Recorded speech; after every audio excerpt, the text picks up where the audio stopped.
load one. Nedan. Say me who's our see and one idea, and ya me come a better me. Say man who's say what baby and one Pancho Farm woman. Me patcho me dear Masewa. Me order me market here. Me patcho me me catch Nana Kufuado say. Ye man, ye cofa or ye togu. First, no, now my hammer was no, now my duty near the Anwaneba. 12 CDs. They say, oh, no, sir, and 1 gallon. Yanya duty 2 million. They say, crowd also on me and throw. Yanto was here, and 1 gallon, no. Mo fan ho a head. Mo de babeton wa ha a head. And a mutual who duty 200 Ghana cedis. Me wa receipt baby or high 12 CDs. Make me a yaba. By say, oh, see 2 million. Me and me to a me can one, yes, CZ or a flower border. Yes, CZ man wa 500. Me or home papers. 500 and Brambacho. Oh, Ada, what's that now? Hey, 500 yen. Pieces saying. Gallon, no, baku 500. Oma fowl, by or see and one on me and fan, me person me bisa nana do ni ba me say, and one almost CZ here no. Almost on me and fan, almost sin and na so my any day. Me person me and one on me call and you hot, and to no more any day. Na me makwaji low na maji manwa baku 500 ubisa obi awa ha ye frame na na do maame by a feed there say beto abade a mimi kwa kromoti na me de to man no na wasizi manwa no say kwa kromoti no e be kire de meto ama no why obi ani me de na do maame asama mi kan mi wo me papers mi bibia o me a strong one people ubisa obi ani me. And to me, bisa na na do ne ba o mi ansa manwa no o ma season no e wan o ma hye na na se o ma hwiahwia gu 500 pieces baako 500 hanum ai mi to baako 4 million wo si anya duty 200 cedis dabio duty no o ye ne baako bia so ana baako bia na anwa no koto no 400 o ye hu duty 200 e wo baako bia ho o ya wasan dia fakade aba. Si me pese me bisa ne say manwa no o misa custom for say ada so mbeye duty ne makwaje manwa se manwa 500 de me mfa nche wom ukọ ho a wo mo agi anwa ne si ho no ukọ ho ko busa asa anwa no wei no o mo kan sen ne kire o me kwa ye no mo si anwa no o ma season ba wan fo wani anhu ba bia anwa ne gu bia anhu ba ko a oba next day me san kwa ye no net create a load anwa no da bi nya to boase wo mo season anwa no ekatro so ma sizi ade chin ya wo koye no afla ho bie mu no na ti kweta kasia besi ho a elodu anwa no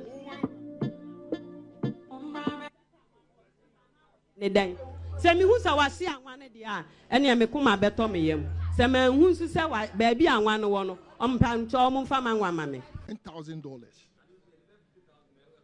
na sabita frache sort ase ye fan say 7 years ago na ne number say 4 point something no wa we gidi say ade no nipa no betimi aye hayen uyi nioma omo ka say uyi nioma omo say enye omo mfa exchange rate na worki ye pedi oti GRA ho no ana oti customs ho no no me kan kire say enye exchange rate no dey worki mo di exchange rate and mo dey worki duty a ye tua mo di exchange rate na worki duty a ye tua yes $100 ye di sika kakraka na ekosisa no entu beton no ma wie na waboka mo da so ti so sa hwe ye bibia nko so oman ne ye ba omia di asembie no ba be ka kire di asembie na ba omia be ka kire o ka no kure a na MPP fo na nkasa mi MPP ni o ka no kure a om be so mbeti e na ekoso yi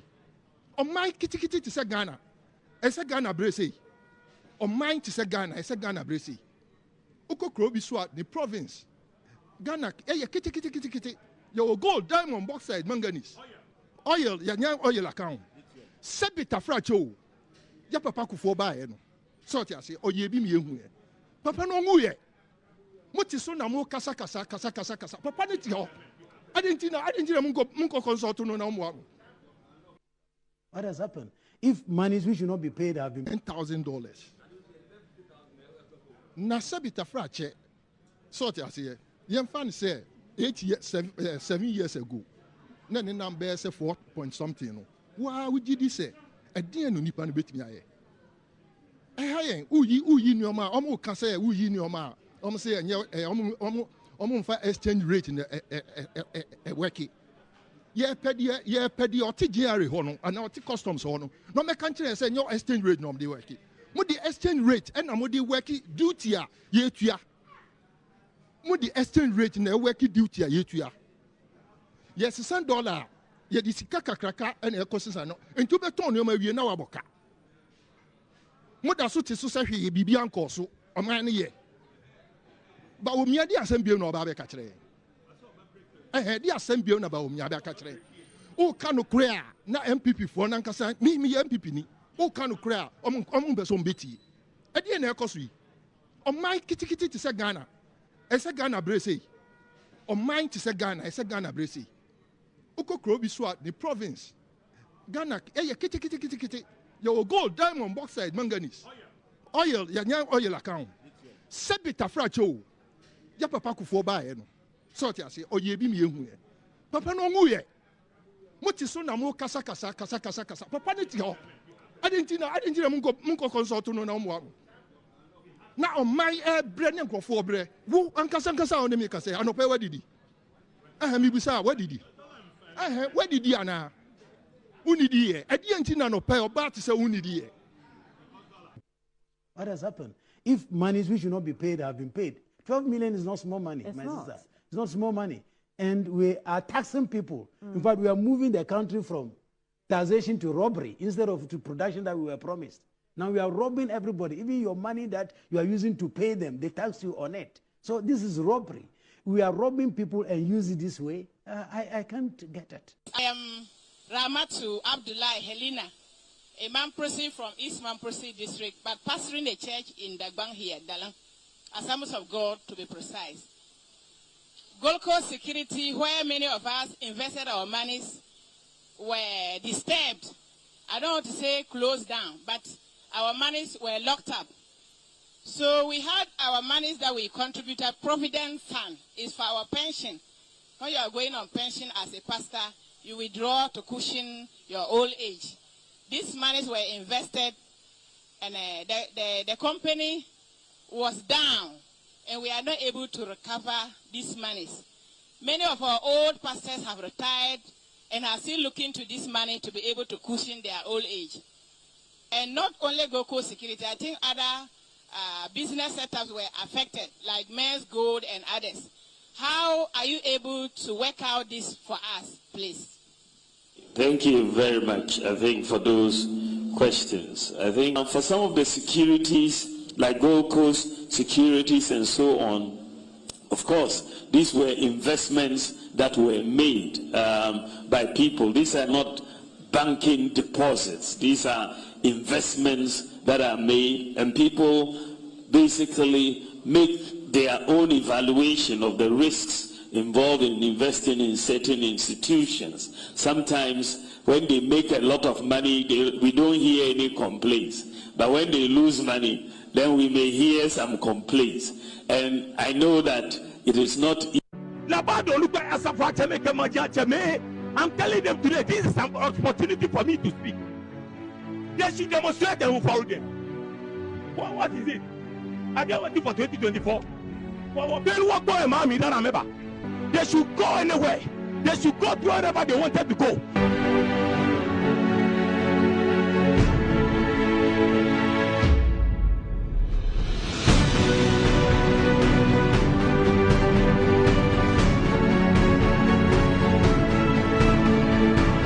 Yeah, it's not that to me. You have to shake out if they're ready. That's why I'm hospital. They buy a few. One piece of Chicago, they walk and feel ready. They like it. Afa, I don't know where. Chanakapa Ibragbo. You need failure, manke. What the police hospital? Amen, Ajay. So clinic wa bagbenaye. Pale, no the police hospital. Ba Kenya tashi na Kumo General Hospital. Bani Rich Hospital. Amalefio fio akumolefio. Mane Rich Hospital kabane mi fe. You were papa the best sympathy. she kept to like a sympathy. The way you will cook when you're sheer, there yet tea, Nitam of war, there yet yea, Nitam of war. I don't think I can say fear about it. You're not born quiet there for 3 years. What punish you see? Now, I tell you, already here, I trust somebody that was thank you, Mr. President. But say my boy, like General Hospital. You see, I pack, la pack, la General Park, and then like General Hospital.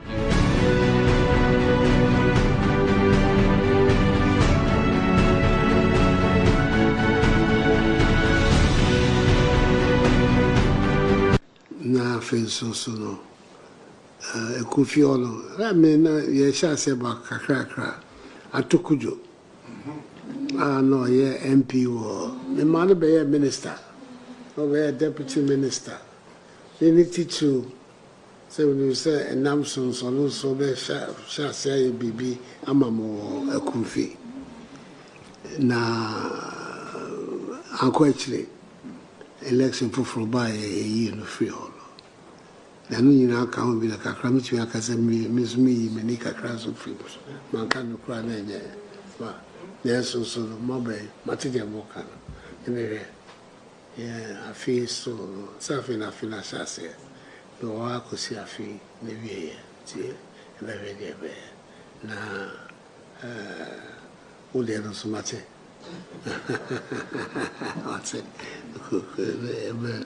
We, the Nananum of Ekunfi and our people, have become aware of highly disappointing and regrettable remarks made by His Excellency the President when a family queen mother, and I want to repeat this, it was a family queen mother, and other inferables to be members of the late Professor Mills family visited him at the Jubilee House to demand an autopsy report on the late president. In a video which has since gone viral, the president categorically and emphatically stated that he had decided to ignore the people of Ekunfi and deny us our developmental projects because we did not vote to retain the new patriotic party, that is the NPP parliamentary candidate for the constituency during the last general election. We are extremely shocked by these statements and struggle to believe same to be true because we particularly did not believe that the president, who is mandated by the Constitution to be responsible for the development of the country, could politically segregate the country and treat others with disdain and dislike and vehemently deny us development because we did not vote for his preferred candidate. By our understanding of the very Constitution, which recognizes free and fair elections, one of which made His Excellency Nana Addo Dankwa Akufo-Addo the president, there is no provision in the 1992 Constitution which mandates the president to decide who the people of Ekunfi, or for that matter, any other constituency, must elect to represent him in Parliament as their legislature. We therefore cannot fathom why the president has abandoned all ongoing developmental projects in the constituency, particularly the construction of roads in Ekunfi. So the people of Ekunfi will suffer simply because we could not vote to retain. Then the question is church and taxes. Are we going to tax churches? My view on this is simple. In fact, that's why I say that if you share a Juma church, in fact, we should rather be paying them rather than they paying us. Unless you don't understand the work the church has done. If you're looking at the buildings, the way they try to keep the society together, the church, the universities, the hospitals, the schools, it's massive. It's just massive. Many churches have hundreds of schools. Massive. So I don't see, and I will not have, a situation where we are taxing churches. We rather want to give churches incentives to support what government is doing. I want us to be partners in the way that the development partners are with us. You are our domestic development partners, and we will give you incentives to do more. I also want to have a golden age of a relationship between government and the church and faith-based organizations. I believe, and I said this the other day when I was, I think, in Bono region or so, when I met the clergy, I said that the church is the foremost development partner of government. Is the foremost development partner of government. The church and faith-based organizations. Why do I say so? You look at the number of schools the churches have built. Look at the number of hospitals the churches have built. Look at the number of universities the churches have built and the faith-based organizations have built. Look at the number of people the churches and faith-based organizations take care of on a daily basis.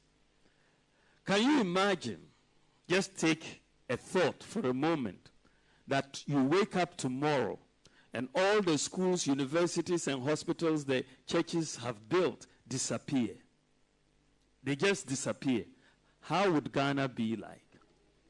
Ghana will collapse, isn't it? We will not survive in this sort of situation because there will be chaos. You see, so at that point I was joking, and I said, "Oh, people are talking about taxing churches. I don't believe, and we will not tax churches, because if you look at the work the churches have done, then I was joking, then maybe we should have actually paid them for what they did, not really trying to tax them. But I wasn't really saying we should pay churches. No, I'm saying that we should give incentives to churches to do more.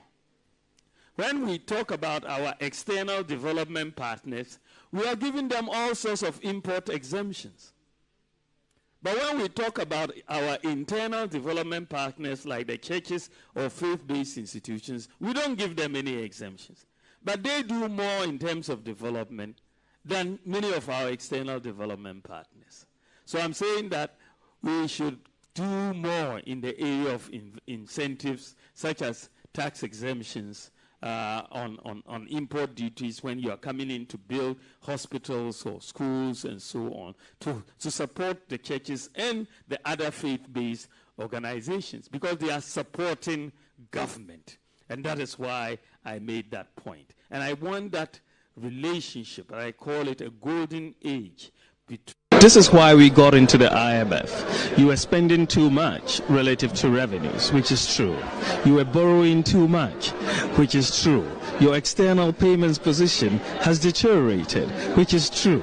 And so you ended up, your growth is reducing, which is true. So you ended up at the IMF, and the IMF would impose certain conditions, which is true. And if you don't do certain things right, the anchor will not hold, which is true. So I'm not quite sure what it is that is not true that I said. But I think, unfortunately, the supporters of this government and this government itself are very reluctant to admit the truth, even when it hits them in the face. Yeah. True. Thank you about that. You can engage in all the propaganda you want. But if the fundamentals are weak, the exchange rate will expose you. You will recall that I stated in 2014 that if the fundamentals are weak, the exchange rate will expose you.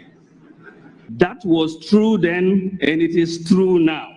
I've seen a stability return to the exchange rate. In fact, for the year, the cedi has appreciated in value. When we came in, it was rand.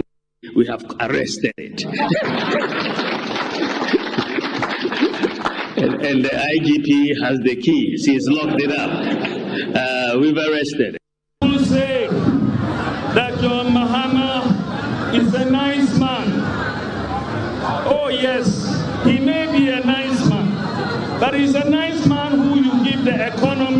Very soon, you cannot get teacher training allowance. You cannot get nursing training allowance. You cannot pay your children's school fees. You cannot get a job to do. Agriculture will be declining. Electricity prices will be going up. Is this the sort of nice man we want? He may be a nice man, but he's an incompetent nice man. Look at the economic management team. It is quite clearly a fantastic team. Professor Jambafo, Dr. Akotose, Dr. Afriye Akoto, Honorable Alan Chiremanting, Boachi Ejaku, Ken Oforiata, Senior Minister Yao Osafo Mafu. What a solid team. A view and that we should not tax mobile money, because mobile money transactions, a lot of the people who are using these transactions are very poor people. Also a very high indebted country, and we began the process of reprofiling Ghana's public debt. As you know, the public debt ended at 122 billion Ghana cedis in 2016. And so we, as a matter of strategy, began the process of reprofiling our debt. This just means that we are replacing more expensive debt with less expensive debt, short-term debt with longer-term debt. This is what is happening. And so you saw that last Friday or so, Ghana issued a bond essentially to do this reprofiling. And in that context, we raised some $2.25 billion of investment that came in to buy this cedi-denominated bond. There was a cedi bond which was issued for 15 years tenor, 15-year tenor, and that brought in 2.25 billion. But what is so remarkable about this particular transaction, and I think it is, for me, the deal of the year so far, we've been able to reprofile our debt, get more foreign exchange without increasing our debt stock. That is indeed remarkable. In cedi. Cedi. It's the first time cedi. Who accorded what you are wearing, didn't we import? We imported this, we imported that. Cedi depreciation is a ritual problem. I agree with you. It's not because of one particular government. Unless one is suffering from unconscious incompetence or displaying intellectual dishonesty, that will say that cedi depreciation is MPP government. It's an issue that has nationalistic, or that needs nationalistic attention. That one I agree. But it's not. So far we keep on being in importer-driven economy. We'll be having problems with the cedi because we import almost everything. But inshallah, Alhaji Dr. Mahmoud Bawumia, next year if he comes, we're going to design a long-term framework to deal with the cedi. Our argument is that most of the times our solutions are short-term, and in dealing with currency issues, we need a long-term. And when Dr. Mahmoud Bawumia comes, we're going to do that. We'll look into so in your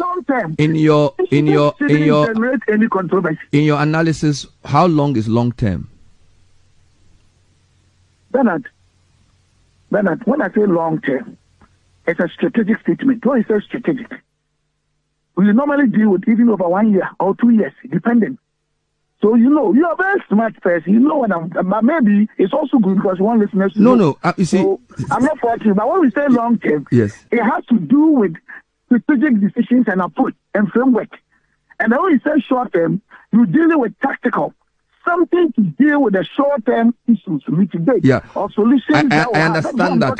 You see, the reason I'm asking is that in the context of the cedi and the solutions you provide, is long term a year, 3 years, or a decade? Because to me, our argument is that most of the times our solutions are short term, and in dealing with currency issues, we need a long term. And when Dr. Mahmoud Bawumia comes, we're going to do that. We'll look into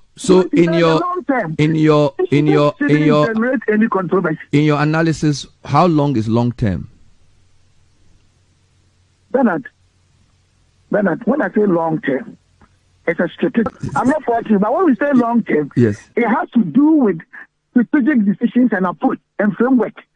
Is long term a year, 3 years, or a decade? Because to me, our argument is that most of the times our solutions are short term. Our argument is that most of the times our solutions. $1 1 CD. In the time of Mills and Mahama, 2 CDs, $1. If I was them, I would say to the people of Ghana, I'm sorry. We are sorry for the poor work we have done. We're going to go and think about ourselves. But that is not the people we're dealing with. The fruits of office, the money under the table has become sweet for them, so they're determined to stay. Are we going to allow that to happen? Are we going to allow that to happen?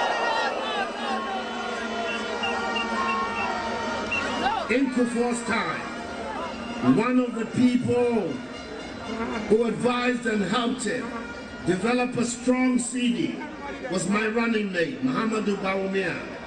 Then he was deputy governor of the Bank of Ghana.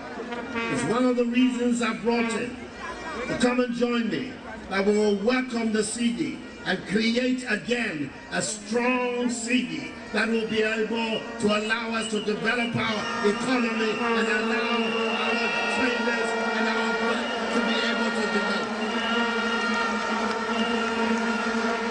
If you reach a certain stage in life and there is nobody who can look you in the eye and tell you the truth, you are doomed. And that is where our country has gotten to. We need to rescue this country, wallahi. And I feel very terrible as a Ghanaian at this time. This country is in serious trouble, ladies and gentlemen.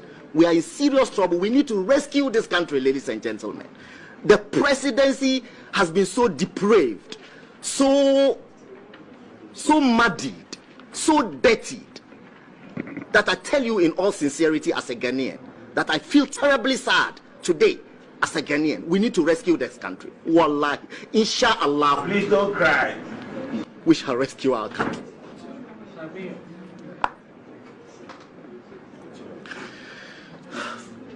Government is broke, government is broke. The people are spending billions to go inside the government that is broke. Have you ever seen a minister who resigned because government is broke before? Government has no money. Have you ever seen a governor who said, ladies and gentlemen, when I was elected, I thought the government had money. Now I discover government has no money, I resign. Have you ever seen it? Government has no money, but they are bringing money out at election time. Where is that money coming from? So they are lying. What is happening is that there are two types of wicked people in government. Type 1, they eat current money. Any money they find in government, they will eat it. They are wicked about that one. There is type 2. Type 2, they eat current money and future money. They will say, my term will end next year. When I leave, how will I eat money? Let me borrow money now and borrow money of the future and eat it now.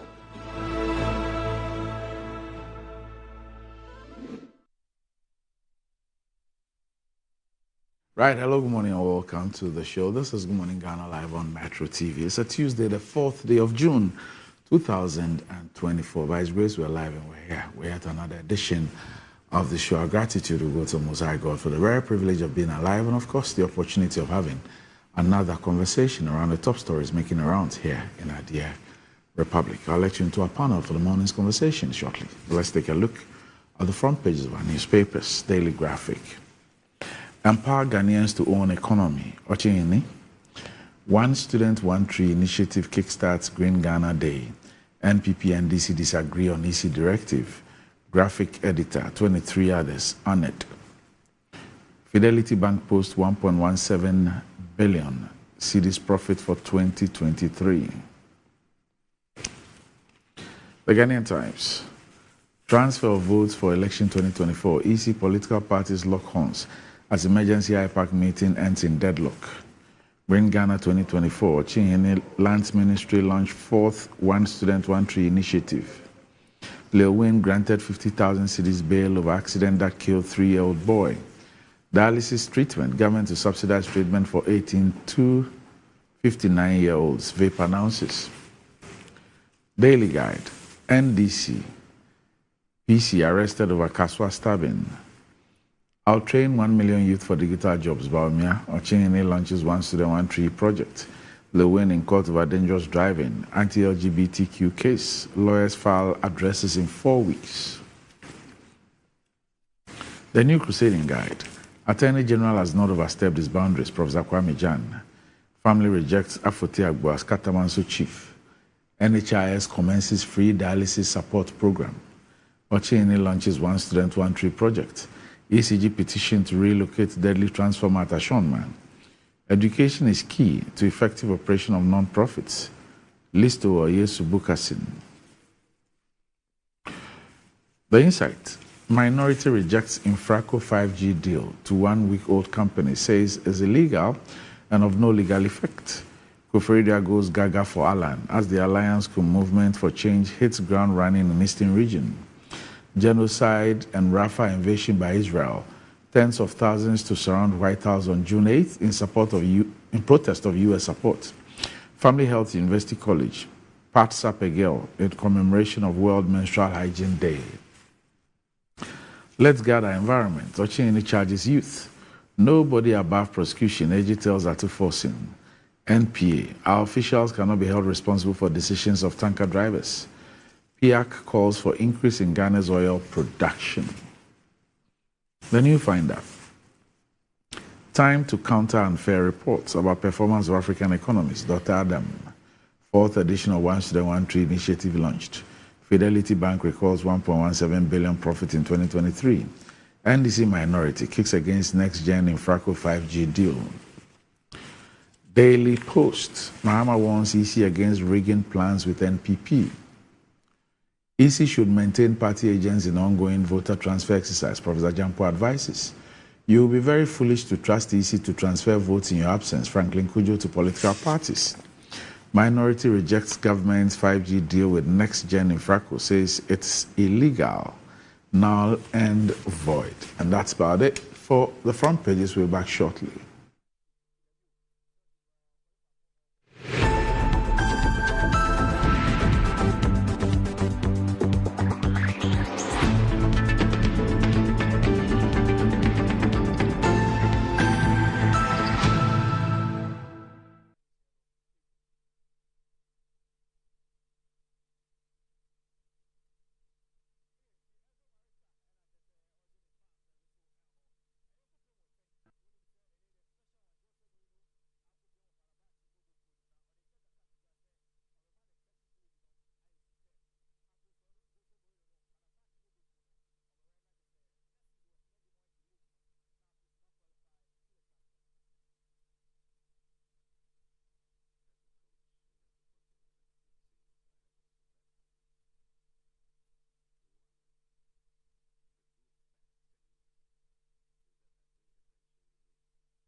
It's another day to stay on point. Toast is spread, it's still on point. Watch it spread it all day long. Still on point, yes, it's still on point. It's still on point. Watch it spread, it's still on point. For your bread, it's creamy. For your toast, it's still on point. It's yummy, delicious. It's still on point. Still on point, yes, it's still on point. It's still on point. Still on point, yes, it's still on point. It's still on point. For your toast, it's still on point. It's still on point. Fortune spread, it's yummy, delicious. It's still on point. Fortune spread, delicious, creamy, and always on point. This advert is FDA approved. We are back, bringing you the latest lineup from Betway. Betway starts strong with their front two, with Free Play Friday and Swipe Bet. In the middle, you've got all the control with Cash Out and Build a Bet. Plus, with Win Boost, you can boost your sports bet. At the back, they have Smart Picks and the Partial Daily Jackpot. You always get way more with Betway. This advert has been vetted and approved by the Gaming Commission of Ghana. Bet responsibly. No under 18. Terms and conditions apply. Betway. Get way more.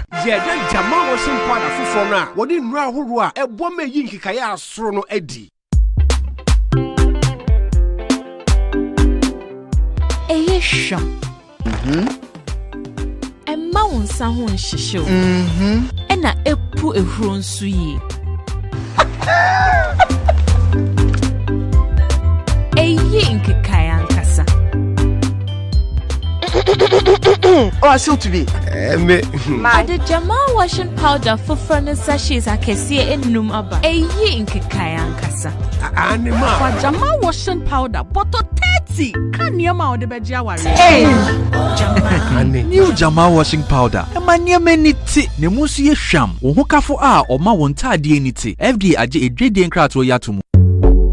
In today's modern world, stairs are a challenge, especially for our elderly and those with health concerns. Navigating them can be difficult and even dangerous, but there's a safer way to move vertically. Lifts and Elevators Limited Company, your answer to a more accessible and secure vertical transportation. Our elevators and escalators, including top-of-the-line pneumatic vacuum elevators, Fuji elevators and escalators, offer a safer and more convenient alternative, eliminating the risks of stairs and enhancing accessibility for homes, businesses, and hospitals. Choose safety and convenience with Lifts and Elevators Limited Company. Elevate your spaces today. For more information, visit our website at www.elevatorsgh.org or call now on 0200-535-515. Lifts and Elevators Limited Company, the elevator people.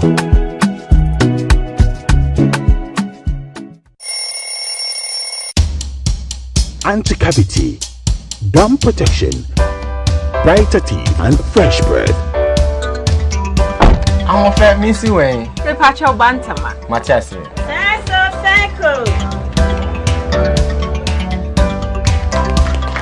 It's the smile, the fresh breath. Me Gidi say we use Cal 360 toothpaste. Some kind. Cal 360 toothpaste. That's Kia. Cal 360 toothpaste. It's a gum protector. Onim jom kasa. Ine ko say. Cal 360 did the way. It's cool mint. Gives me fresh breath and your confidence booster. You so feeling kika when you know Cal 360 toothpaste. Happy smile. Cal 360 toothpaste, anti-cavity, gum protection, brighter teeth, and fresh breath. Cal, happy smile. This advert is FDA approved. We are back bringing you the latest lineup from Betway. Betway starts strong with their front two with Free Play Friday and Swipe Bet. In the middle, you've got all the control with Cash Out and Build a Bet. Plus, with Win Boost, you can boost your sports bet. At the back, they have Smart Picks and the Partial Daily Jackpot. You always get way more with Betway. This advert has been vetted and approved by the Gaming Commission of Ghana. Bet responsibly. No under 18. Terms and conditions apply. Betway. Get way more.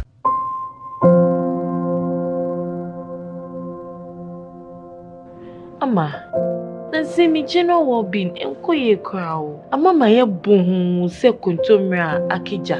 Nansi me hu se me nyo basima kura. Ama me kunu me into kwankwa. Oyiwa. Enye mo give us GC lecture and the capsules. Aye num boom. En ho asem na mo kana. E boa emma ene meme nyina. Ne ma wo ba ye obesima. Na be ma so aye be masima. Ya, we be boa wo kunu. Ama ne giant sa wo de hye ne botum. Na wanyinya ne nim tisese ne wo yi chokwa.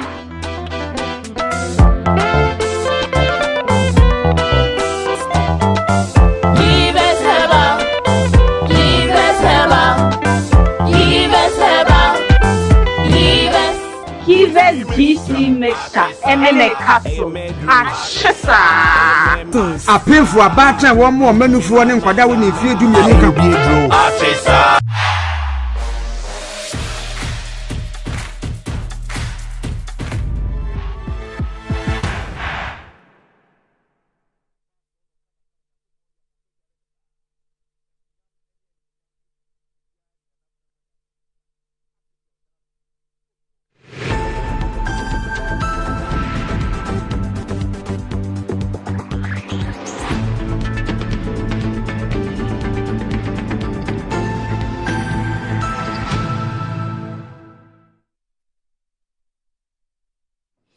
Right, welcome back to the show. If you just joined us, this is Good Morning Ghana live on Metro TV. With me on the show this morning, the Honourable Member of Parliament for the Anya Soweto constituency, the Honourable Dr. Dixon Adumaku Kisi. Good morning. Morning. Long time no see. I haven't seen in a while. Yes. Forgive me. I've been incognito for a little bit. Yes. I see. Yeah. I've seen you in some pictures around the Odogono school. Yes. Very, very fortunate.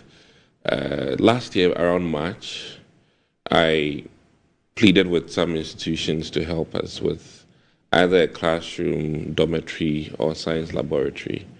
And the Church of Jesus Christ of Latter-day Saints picked up the 6th classroom block and 10 toilet seater. So within the space of 8 months, they got it done. And I'm happy we handed it over to the school this Friday. Okay. So I saw the pictures yesterday. Yeah. Very, very happy. Very happy. And in fact, I mean, you know, what it means is that at least some of the parents who worry us with getting admission into Odogono, the pressure on me would also go down because we now have this opportunity. You know, those are the chiefs that came by. Very fantastic program. So, yeah. All right. So well done. Thank you. Okay. Thank you. All right. Also with me on the show this morning is the Member of Parliament for the Tamale North constituency, the Honourable Alhaji Alhassan Suhini. And having been informed that the last batch of pilgrims have left for the Hajj, I can imagine his bank balances. Good morning, Alhaji. Good morning, boss. Yeah. I mean, it's only left to your imagination. The details cannot be shared. And that was the last batch that are leaving for Hajj from Tamale. Yes. But I think those leaving from Accra, there are still some. There are still some, you know, people who will come from Tamale to fly from Accra. So it's not over until it's over. Even as non-Muslims are under pressure, so I can imagine. Eid al-Adha is just around the corner too. Yes. Is it going to be the 17th, 16th or 17th? Yeah, thereabout. Yeah, it's going to be in about 2 weeks. Yes. Yeah. So not this weekend, but the next weekend, the Monday of the next weekend. Okay. Thereabout. Yeah. Okay. That's what I was told, but I needed a confirmation. So I can imagine the impact on your bank balances too. Yeah. But I think your Rasta man is smiling. That he doesn't have a problem. He has an allocation at a big house. Both religions to some extent. So he will go and take his share. He's lucky. Adelai. He's lucky. Adelai. Religion is becoming expensive. Is it what? Religion is becoming expensive for both. I mean, all religions are becoming expensive. Forgive me, even the traditionalists are struggling now. Snap bottle is expensive, even to do, you know. No, I don't think religion is expensive. It's the social part of religion that is. Well, expensive. I mean, it is what it is. But for example, you will not the social and political you will not take Hajj, for example, as a social part of religion. It's a cardinal pillar as far as Islam is concerned. So you see, some of the add-ons that have made it expensive. Add-ons. Yes. For example, where to sleep. How close you want to be to Kaaba, you know, what to eat, you know, the comfort you want as you embark on the journey. That's what will make it more expensive. And you have to come back with even with fresh those clothing. add-ons, I still think that the fare, as people are made to pay this time around, is just prohibitive. It's just is it not because of the exchange rate? Not really. Under the NDC, for 4 years, the fare was $3,240. I think $3,240. But inflation is worldwide, though. You see. Now it is over $6,000. Inflation is worldwide. So, and that is you can't justify, and that is at a time that your exchange rate is that bad. So it is not just an issue of exchange rate. Double hit it. It's exactly, they call double whammy. Like you have you have the exchange rate Increase so in bad, fares, and then the increase in fare has everything. been doubled. Oh my. You know, so it's sometimes I have been on this crusade that if for nothing at all, I've been on the crusade that if for nothing at all, His Excellency the Vice President should explain this. Because I was on the Hajj board and I know what it took the former President John Mahama to maintain, you know, the Hajj fares at the price that people were made to pay between 2013 and 2016. I was on the Hajj board. I know what it took. And so I can't understand. Well, the Hajj board so does it involve... mean that for those who are going to the Hajj, if you were even using an exchange rate of, let's say, 13, even 13, yes, at the time they paid, then you probably will be needing about 90,000. Yes. 90,000. Yes. In fact, so what they have done is that I think they announced a fare of 75,000 Ghana at the cedis time. At the time. Okay. You know, but if you are paying in dollars, you pay the 6,200 or something, and it's 75. So it means that they used an exchange rate which was under 12 cedis. Under 12 cedis at the time the fare was announced. Okay. And trust me, they are still making profit. The Hajj board is still making profit. But the Hajj board is not a profit maker. But they are posting profit. They claim they are posting profit. How? Yeah. So those are some of the things that, you know, we need to find answers to, and I've been raising that concern. So this can buy if for nothing at all. You see, you are saying that why am I bringing the vice president in? You see, I am not. He mounted platforms, and he's still doing that, even in this campaign, and told Muslims that he was going to represent their interests. But he did, and he's still doing that. So if for nothing at all, he needs to just explain to us why it is so. He hasn't said anything. Of the opinion It that says it's a global issue. It's the board that should explain. You are saying that. He hasn't said that. I've just seen a news item. Why must he? Current economic difficulties are global, not peculiar to Ghana. Alone. And it says the flag bearer of the New Patriotic Party, Dr. Mahmoud Bawumia, has stated that Ghana cannot be excluded from the global economic hardship. In Dr. Bawumia's view, the current economic challenges are a global phenomenon, and Ghana is no exception. During a meeting with the clergy in the Central Region as part of his campaign tour, Dr. Bawumia assured that the government is making every effort to alleviate the difficulties faced by Ghanaians. Quote, "It is very clear that the cost of living has gone up across the world. Even when I was in Canada just a few weeks ago, there were similar complaints. There has been a major increase in the cost of living, and global inflation has increased fivefold. So there's a problem." Do you remember what he said about global impact? Yes. How it skipped Cote d'Ivoire how and it skipped Cote d'Ivoire, and how it no, this one it says and hit Ghana. This one it says he has not skipped with the Hajj. No, with the Hajj fare, Ghana's fare is the highest in the sub-region. No, but even in dollar, is the highest. Let me come in here. Forgive me. How did that global impact there's an skip issue all though. These countries around us? There's an issue and though hit us with regards to it Ghanaian tickets. That one, I think, since we are going there, in with all due respect, all Ghanaian tickets sometimes are too expensive. I mean, a flight from New York to UK is even less than UK to Accra. I think Ghana's airport taxes, honestly speaking, I mean, at some point in time, we may have to revisit it, because you buy a ticket, the airline is getting like maybe 600, and the taxes alone is 400. Yeah. And it doesn't make sense. Yeah. So this might be our local problem with, which extends to this Hajj transfer, where a chunk of the money is actually aviation-related taxes. And I agree with you. Yeah. When it comes to the charges that people in the aviation sector have to deal with in this country. And some of the airlines have complained. But in the case of Hajj, some of the airlines have complained. Yes, trust me. The aviation part of the cost is not that significant. If you look at how much they charge, because you see, it is done on contractual basis. Okay. So you contract an airline to make available say 9 aircrafts to pick a certain number of people over a period of time. And you go into the contract sometimes a year ahead of the deal. And so it is predictable and the charges are not that much.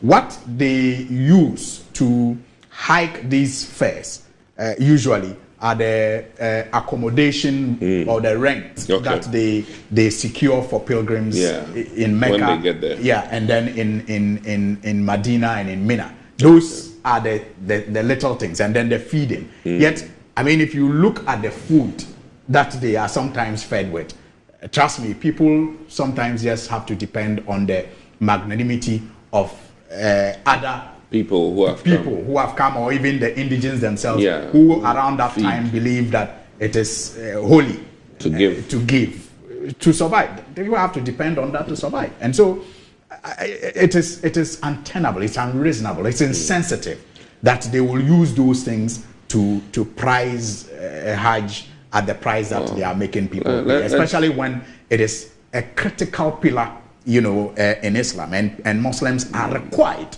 when they can, and that's the excuse that they make. When you say, oh, it is too high, they say, oh, but they say it is for those who can afford. But the fact that it is for those who can afford does not mean that you should price it out of the reach of people blessed by God to do it if you are charged it fairly. So I think that it is unreasonable. But if for nothing at all, I have said that let us get some consolation from the man who has told us, I'm not the one saying the Hajj that board. He represents the our Hajj interests. board will come and talk. Let's hear from all right. Well, despite all our difficulties, we'll still have to brush our teeth, right? Okay. So if you're looking for a toothpaste that can take care of all the family and save you some money, especially in these difficult times, the recommended family toothpaste is KEL 360 toothpaste. It's approved by the Food and Drugs Authority. KEL 360 toothpaste provides you and your family with all-round dental protection throughout the day with freshness. KEL 360 toothpaste is good for kids, children, and adults. Let your family be a proud family when they step out by constantly using KEL 360 toothpaste. KEL 360 toothpaste brightens your teeth, prevents cavity, and with its cool mint gives you fresh breath throughout the day and protects the gum from decaying. For consistency and quality, use KEL 360 toothpaste. It is another product from Samara Company Limited, producers of Sasso. It's available in all supermarkets, malls, and provision shops. Call Samara Company on 0246 864798. KEL 360 toothpaste. Happy smile. And enjoying the fruits of your labor is as important as enjoying the mansions of your labor. The pains of climbing the stairs when not exercising could be challenging, irrespective of your age. But worry no more. Lifts and elevators have got you covered with the best portable American pneumatic vacuum elevators on the market today. It's a simple self-supported elevator for both homes and offices, and guess what? It can lift your goods too. Wheelchairs can fit in, and they come in 3 custom-made models. It's affordable and can be installed within 3 days. Visit Lift and Elevators at Sakuman, or just call them on 0200535415 or send a mail to elevatorsgh@gmail.com for consultations and the best solutions in easy vertical movement. All right. Okay. So, gentlemen, an exercise which should be kind of routine and administrative and, seamless has turned into something else. And I'm talking about the transfer of votes. And so, according to the political parties, they had a meeting with IPAC. It was agreed at IPAC that representatives of political parties will be there to monitor this transfer of votes. And then, I think on Friday or Saturday, I think I saw it over the weekend, then we saw a directive from the Electoral Commission to all its regional and district officers, asking them to not allow agents of political parties to come to the centers for the transfer of these votes. Now, The NDC kicked against it and in fact issued a statement asking its agents to defy the Electoral Commission and then go there. Page 8 of the Ghanaian Times has a story by Julius Yapetechi, which reads that an emergency inter-party advisory committee, IPAC, meeting between the Electoral Commission and the political parties over the ongoing transfer of votes yesterday has ended inconclusively. The meeting was called by the EC after agents of the governing New Patriotic Party and opposition NDC, National Democratic Congress, reportedly clashed at some centers. The exercise, which started on Thursday, May 30, 2024 and scheduled to end Friday, June 14, has been characterized with violence and comes on the heels of the just ended limited registration exercise, which recorded clashes too. In the face of the reported violence, the election management body is shutting the door on political parties observing the exercise to tone down the tension which is building up ahead of the 2024 polls. The memo, part of the memo reads, the Commission's attention has been drawn to the violent clashes occurring at some of the district offices as a result of the transfer of votes exercise. Regional directors are to inform district officers not to allow agents of political parties to observe the transfer of votes exercise with effect from Monday, June 3, 2024. The memo signed by Samuel Tete, Deputy Commissioner of Operations, said. And speaking with the media after the meeting at Accra, the NDC and MPP confirmed that the EC opened the door to political party observation, but were at variance on the decision of the Commission to make a U-turn in that regard. That U-turn, the NDC said, shrouds the entire exercise in secrecy and could be the breeding ground for political gerrymandering, insisting the agents would observe the exercise. It's a no-no for us. We are opposed to the EC's unilateral decision to ask political parties to withdraw the agents in the name of transparency, a key ingredient in the work of the EC. Why would anyone want to ask political party agents to withdraw? The NDC, as our General Secretary has stated, will not withdraw our agents from the transfer centers. The NDC's Director of IT and Election, Dr. Edward Omwani Buama, stated, according to him, the U-turn by the EC is intended to advance the electoral fortunes of the MPP because, quote, we have on authority specific constituencies and specific number of votes that the MPP wants to transfer to those constituencies. We got that document, and in less than 15 minutes, the EC statement barring political parties was made public. These and other actions of the EC in the past, Dr. Buama said, points a grand scheme by the EC to give the governing party electoral advantage, but the NDC will leave no stone unturned to ensure a free, fair, and credible election in the lead up to and on election day on December 7, 2024. But the former chairman of the NPP, Peter McMahon, said the NDC would be perpetuating lawlessness if it kept its agents at the centers for the purpose of transfer of votes. Quote, under the law, there's no room for party agents to observe the process. Unlike the registration, it was IPAC itself that decided that in the interest of transparency, we should allow party agents to observe the process. So if the EC, having taken note of the violence that has characterized the exercise, decides to make a U-turn, stakeholders must abide and allow the process to flow seamlessly. For us as a party, we think that coming events cast their shadows, and if the EC, in their wisdom, with authority vested in them under the Constitution, decides that we should withdraw the agents, we will abide by it in the interest of peace and tranquility in the electoral process. And because of that, we have withdrawn our agents. That's the NPP. And I find this extremely interesting. And note that Mr. McMahon makes the point that the EC agreed for the party agents to be there because of transparency. Just underline that. Transparency. Underline that. Okay. Now, the flag bearer of the NDC, who's also the former president of this republic, has issued a statement on this particular matter. And I'm just trying to get that statement now. Okay. So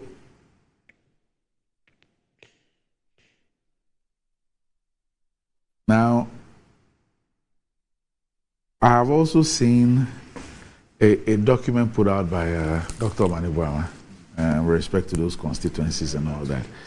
But this is the statement. Says for immediate release, Mahama wants EC against rigging plan with NPP. The flag bearer of the National Democratic Congress, NDC, John Dramani Mahama, has cautioned the Electoral Commission's leadership to live up to its expected mandate and stop working in the interest of a ruling party in a Facebook post on Monday, June 3, 2024. And this is the post. It says the Electoral Commission's decision not to allow agents of political parties to observe the ongoing voter transfer exercise points to only one reason: the EC's avowed determination to aid the ruling NPP in stealing the outcome of the 2024 elections. But as I have continued to repeat, and did the past weekend in Tongo, this collusion between the EC and the NPP will not work. They will fail. I'm not surprised that the NPP and the EC quickly reversed a collective decision taken at an IPAC meeting last week to have political party agents present at the district offices for the transfer exercise. The NPP knows and internally admits that it will lose the 2024 presidential elections. We also know that as a last resort, it seeks to deploy gerrymandering during the voter transfer period to improve the chances in the parliamentary elections in the erroneous belief that it may rely on that to affect its presidential votes. Again, they will fail because that strategy will not work. We have in our possession a long list of constituencies in Ashanti and Eastern regions and selected places in Greater Accra and other regions where the NPP is seeking to transfer thousands of voters from their strongholds to offset the NDC's gains in constituencies we control. Ghanaians have already decided to vote Akufo-Addo and Bawumia out because of the unprecedented hardships they are faced with due to the economic mismanagement and deep-seated corruption. I am certain that no amount of collusion between the Electoral Commission and the MPP can rescue the MPP on December 7, 2024. We have instructed our party at all levels to continue to be present and observe the transfer process. I challenge the EC leadership to live up to its expected mandate and stop working in the interest of the ruling party. Now,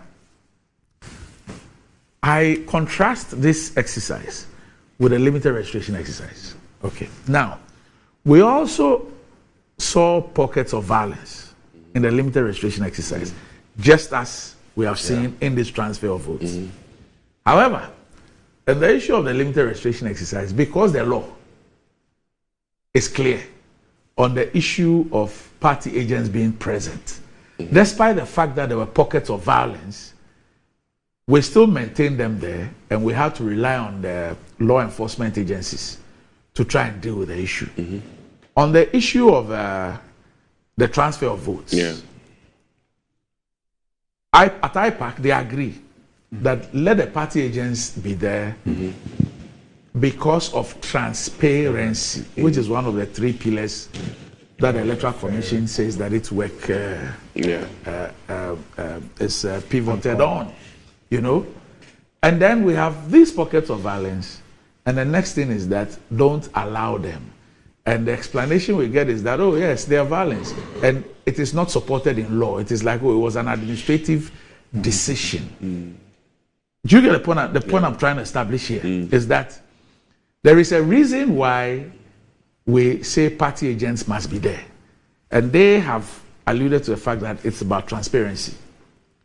I hope you understand what I'm saying. Yeah. So if during the limited registration exercise, there were pockets of violence, but we did not remove the political party agents from being at the place because they're supposed to monitor the process and attest to the fairness and transparency in the process, why would we do that in the transfer of votes when, even without the law, all parties agree that for transparency they must be there to see what is going on? If there are pockets of violence, why do you resort to removing what you believe will ensure transparency on the basis that there are pockets of violence, when you had another way of dealing with this during the limited voter registration exercise? Doctor, maybe you have a surgical explanation to this. Well, first of all, let me say that registering to vote is very important. It helps us with the democratic process. An electoral commission with integrity, an electoral commission that is transparent, an electoral commission that makes sure that every vote counts and that your vote on December 7th will be counted as cast is very important. And let me be very emphatic here that no serious-minded party will rely or depend on the referee. No serious-minded. And I say that also to even the MPP. We have worked consistently independent of the Electoral Commission. In 2016, we were able to ascertain our results before it was declared by the EC. 2020, the same thing. So the MPP party has shown that we are not a party that necessarily depends on the referee, which is the Electoral Commission, to make a determination.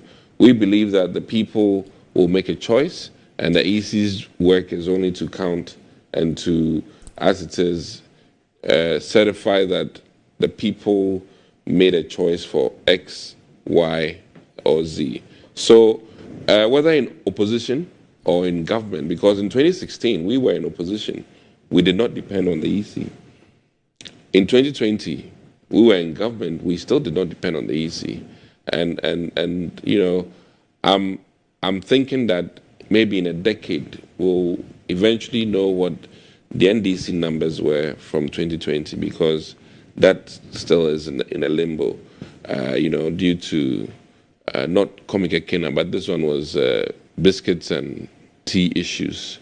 But however, my biggest recommendation, one, to my own party, is that we need to be very firm and clear in how we will execute, one, our campaign message, two, we have a fantastic candidate, and beyond that, the people working on the field, on the grounds, to push and market what we've done as a party is very important and crucial to our success come December 7th.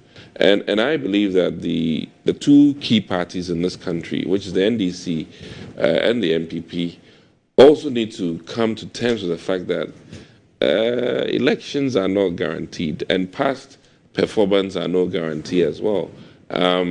There are two things that can happen in December.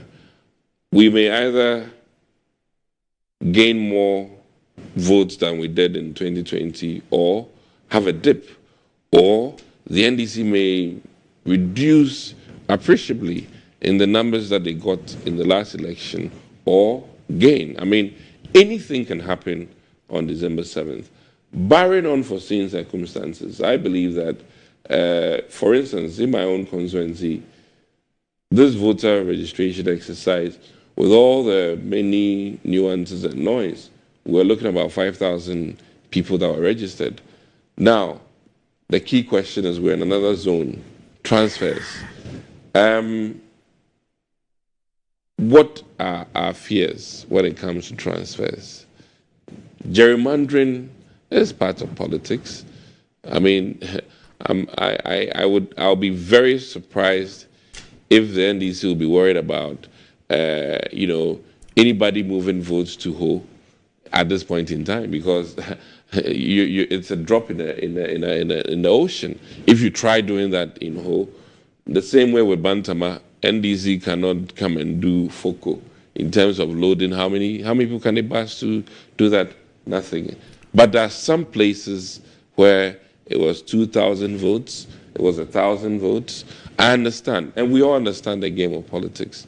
You know, I can cite the unfortunate bit when COVID hit, and you know, University of Ghana students were not there. It was heavy. It affected the NDC fraternity. It affected the MPP fraternity. This time round, who knows? The students will be there, hopefully, December 7th, and it might work in the NDC favor or in the MPP favor. We don't know, because 2020 was a different animal. Now, transparency is crucial. It allays all of us our fears. So I'm always for it. I don't lose anything being transparent. The NDC also doesn't lose anything being transparent. But the truth is that both parties are animals, and in terms of machinations, Oya Shro Oya in local balance. So that is why all of this, in spite of the advent of technology, is becoming an issue. I think that our conduct at the polling, at the EC center is very important. If the parties wish to be there, how we conduct ourselves, can make us welcoming or unwelcoming. And unfortunately, there's been tensions in places that we didn't even have tension. Unfortunately, for instance, I can admit that even within my own constituency, Anyansotum, where we've consistently, shown the NDC the door, we even have tensions because the NDC is hopeful that they can make some appreciation in their numbers. No problem. But I think that in principle, I'm of the opinion that if the game was started, we don't make changes midstream. And what I mean by that is that during the IPAC meetings, what was concluded on, I think, must hold to the end, period.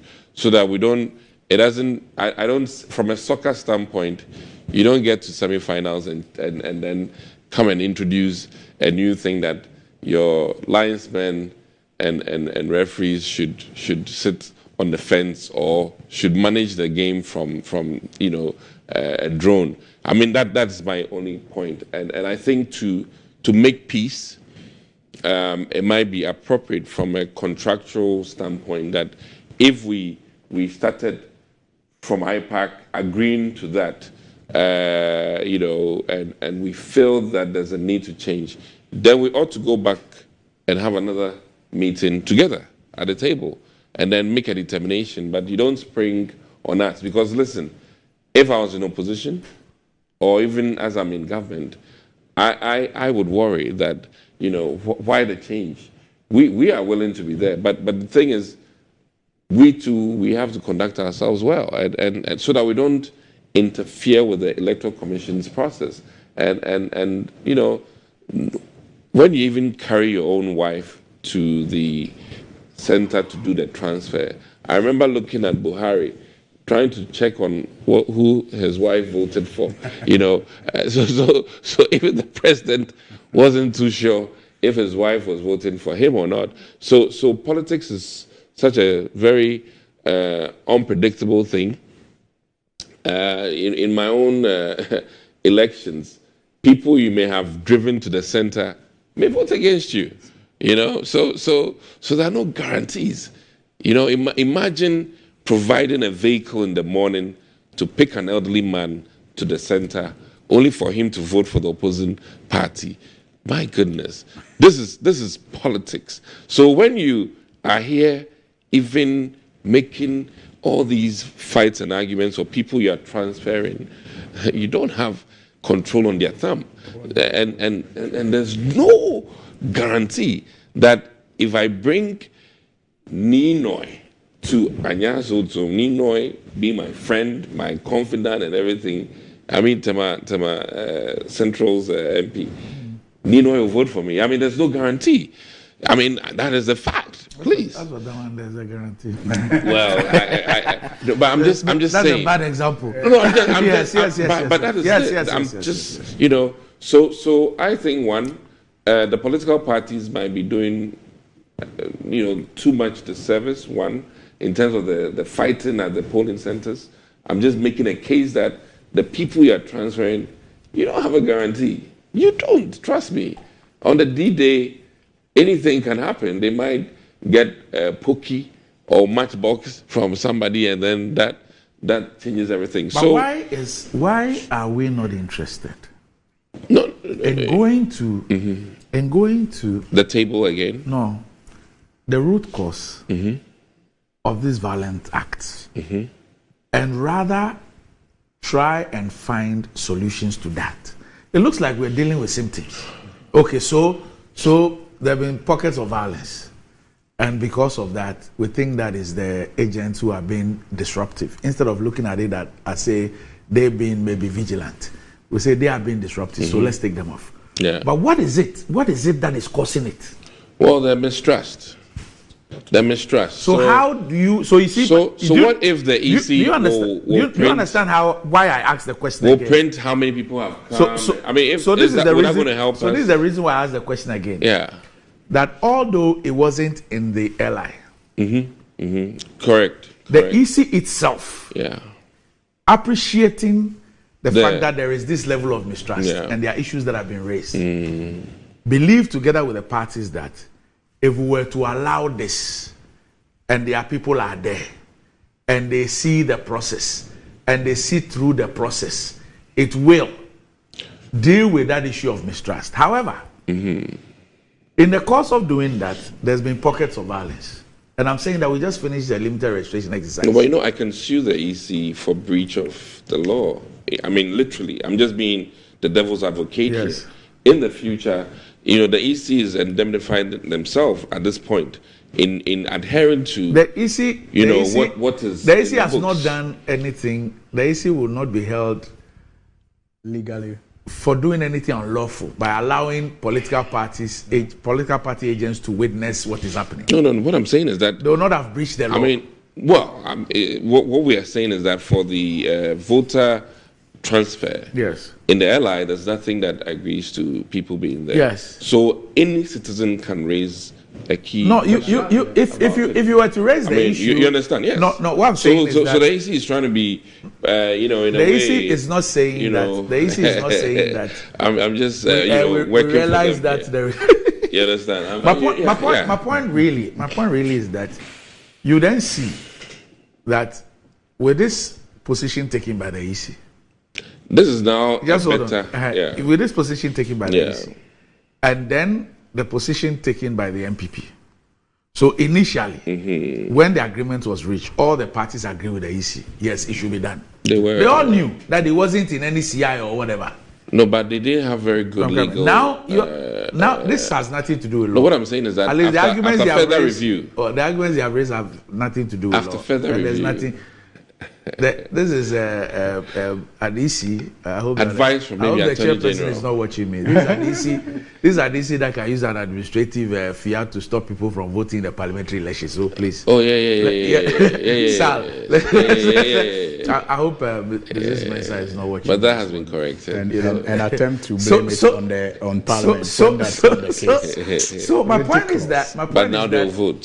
So you see, if you check out the statement from the former president, and you see the position of the NDC. Now, to the extent that the MPP quickly agrees and says that they've withdrawn their whatever, it rather promotes mistrust. Yes, it rather deepens. We can't always fight the mistrust, and then the allegations of collusion and all those things are then heightened. They might be far-fetched. No, but I'm just saying.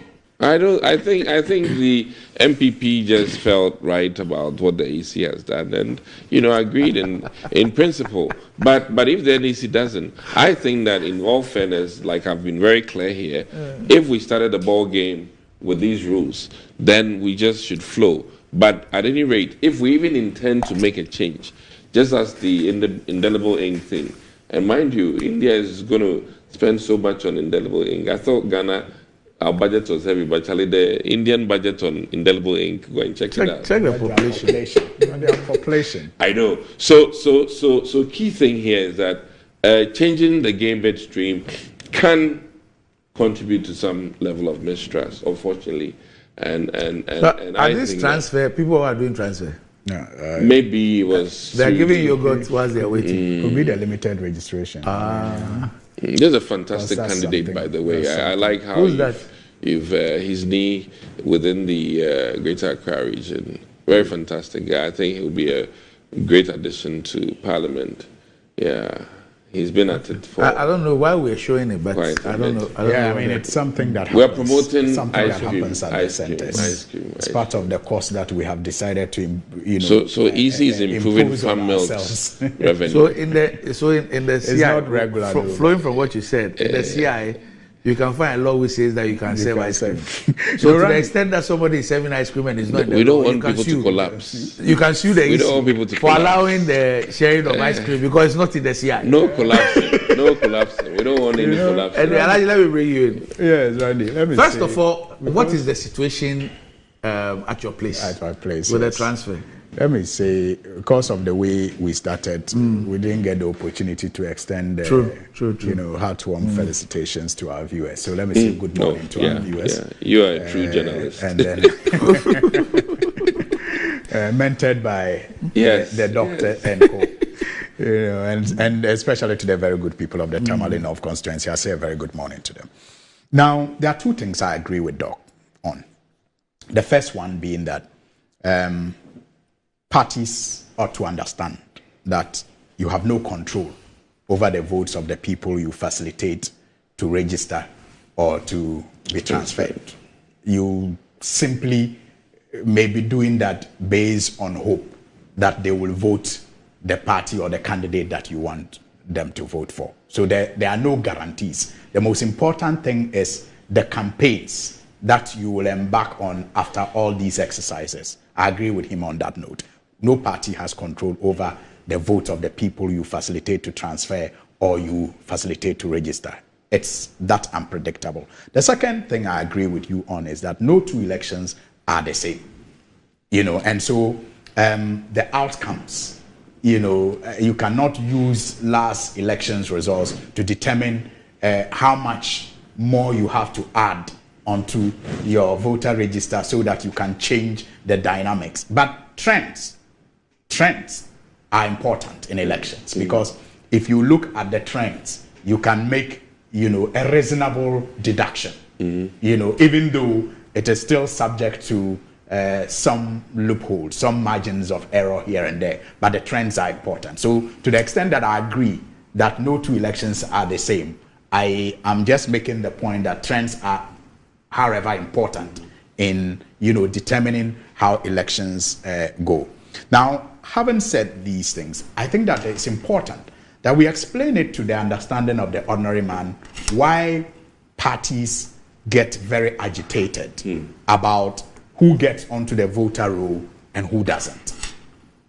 Elections, like they say, are not necessarily won on the voting day. There are a lot of steps that are taken. The processes that are taken leading up to the voting day are as important as the voting day activities. So you can lose an election even before the voting day. And so sometimes I like to give practical examples. So if we are going to compile a voter register in a neighborhood election, and maybe I have my neighbors who I am very friendly with, and my family members put on the community voter book, and the rest of the community members don't get to be part of those who will do the voting. I would have already won the election even before the date is fixed against any other opponent in that community. If he doesn't or she doesn't get people he believes or she believes are her friends to be on the book, you can run the best and most effective campaign. If you don't get people you think will be amenable to your campaign on the voter book, you would have lost the election. That is why voter registration is important to political parties. And that is why sometimes some people who have not taken part in elections don't understand why it should generate the heat that it generates. But you need to ensure that just as your opponent is getting people he believes, he has reasonable, cause to believe will vote his party or her party, you also need to ensure that the people you also have the same reasonable belief that they will vote for you also get on the voter roll. Now, when it comes to transfers, there are constituencies we call marginal constituencies or swing constituencies. And these constituencies are usually won by small margins. So, for example, a candidate can win in a constituency with, in fact, has happened before, 3 votes. Honorable Titus Glover. He was called MP3 because he won to go to Parliament by just 3 votes difference. So in a constituency like that, registration exercise is important because, you see, I said the transfers and the registrations are done based on reasonable assumption that the people who get on will vote for either of the parties that put them on. So they are important because 3 votes can make a difference. difference. Again, you will see that in a constituency like that, transfers will be important. Because if I won by 3 votes in the last election, and then I allow my opponent to just transfer even 10 of his family members, and all things are maintained equally, it would have meant that, remember I said, yes, no 2 elections are the same, but trends are important. So it would have meant that if you are using the trend, if he is able to transfer just 10 family members from another constituency, even though they are not qualified to be transferred to that place, it would have threatened my victory of 3. You get it? So in constituencies like that, you find a lot of tension. Now, in my district, and that was a question Doc asked, it is the same tension all over, because we may not be marginal constituencies, but then because of the bigger picture, we have to ensure that people are not unnecessarily transferred from our constituencies to affect the results of other constituencies, especially the neighboring constituencies, because of the bigger picture. And so clearly, we, like all other party executives and party members, adhered to the directive of the party to defy the Electoral Commission's directive yesterday. And so this morning, I've not received the feedback yet, but yesterday, as early as 7 to 8 a.m., the district EC office was very tense because our people refused to leave the place. And after a while, a compromise was made for the parties to allow at least 1 agent each to be present to monitor the process. And I think that is the way to go. And Randy, you see, you hit the nail right on the head when you talked about why there is this tension. The mistrust is palpable. It's something that we all see and feel as we prepare for the elections. First of all, when the Electoral Commission proposed their timetable, Randy, do you know that voter transfer was to take 2 days? That was the first proposal. 2 days was for voter transfer. I know NPP candidate who protested against the 2 days proposal for voter transfers. They protested. And then all of a sudden, I was monitoring the process because I was engaging the stakeholders and I had an interest. All of a sudden, from the proposed 2 days for transfers, it was increased to 16 days. 2 days to 16 days. That is the first, in my view, that is the first point of mistrust. Because I know NPP candidates that are even engaged who protested against the 2 days. But what has been the practice? The practice. This is the first time transfers are going beyond a week. Really? Yes. This is the first time that transfers. So 16 days. Yes. But why do we need 16 days? That many days? Did a limited registration for how many days? For 22 days or so. Okay. Yes. But for transfer of votes, we need 16 days. Why do we need that many days for transfers? I can't understand. Network challenges. Whatever. But I mean, that for me it was the beginning of the mistrust. Because the question that I have asked remain unanswered. Why do we need that many days for just transfers? Because people who are minded to do their transfers really are not like people who are sometimes cajoled to go and register.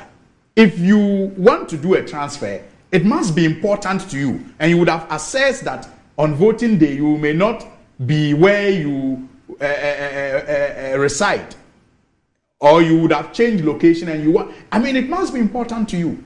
So 16 days was just something I couldn't, wrap my head around. But yes, they changed the timetable to suit, in my view, some of these protests. And then you agreed that for transparency's sake, political parties be allowed to monitor the process.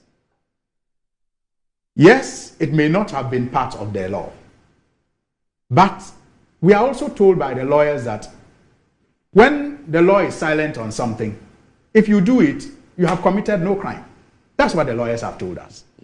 So there's no law that says that political parties must be allowed to monitor. But there's no law that also says that political parties must not be allowed to monitor.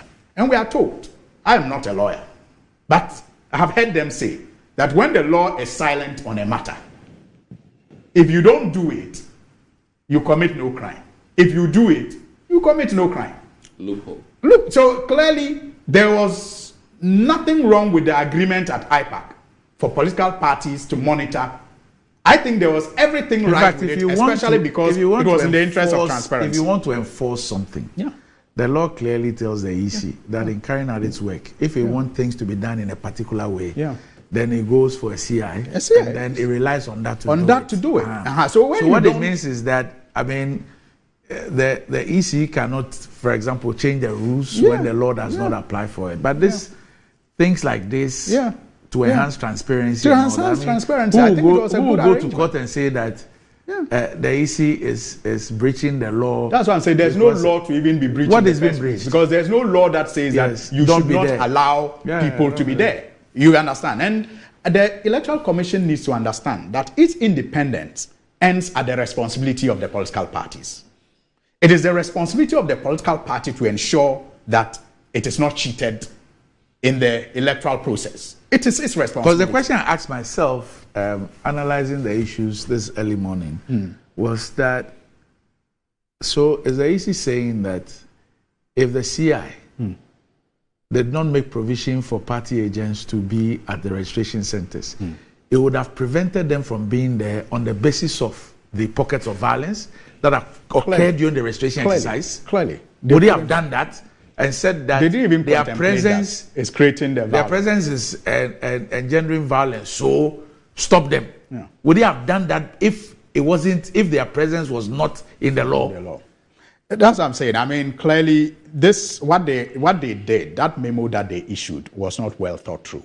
It has rather gone to create more mistrust for them. And I mean, this was also an agreement around a table at IPAC. And what do you call it? The memo was issued a day before another IPAC meeting. That was Monday.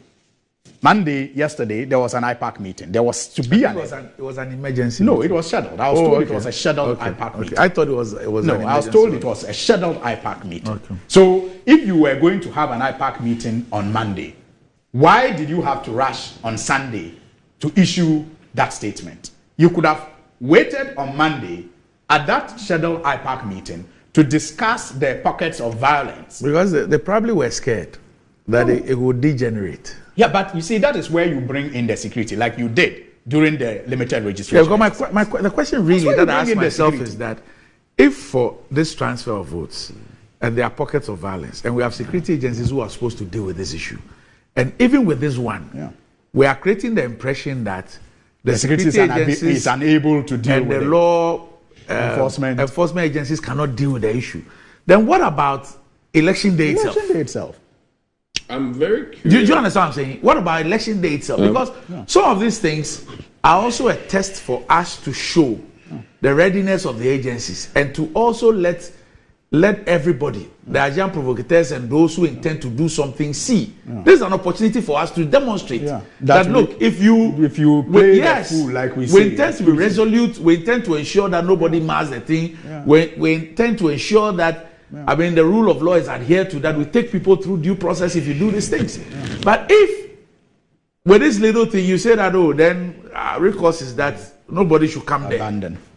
How do I even get assurance that then on election day, when you have things happening across the length and breadth of this country, we'll be able to contain them? I just want to end, maybe before Doc comes in, I just want to end by commending our party executives and our party rank and file for their determination and commitment to ensure that this year's election is done free of any intimidation. That could be described as unlawful or lawless conduct. No, Randy. In fact, it is what the late founder of our party, God bless his soul, Gerald positive defiance, used to describe as positive defiance. Because you see, that's why I said that the independence of the Electoral Commission, they must understand that their independence ends at the responsibilities of the political parties. So it is the political parties' responsibility to ensure that it is not cheated.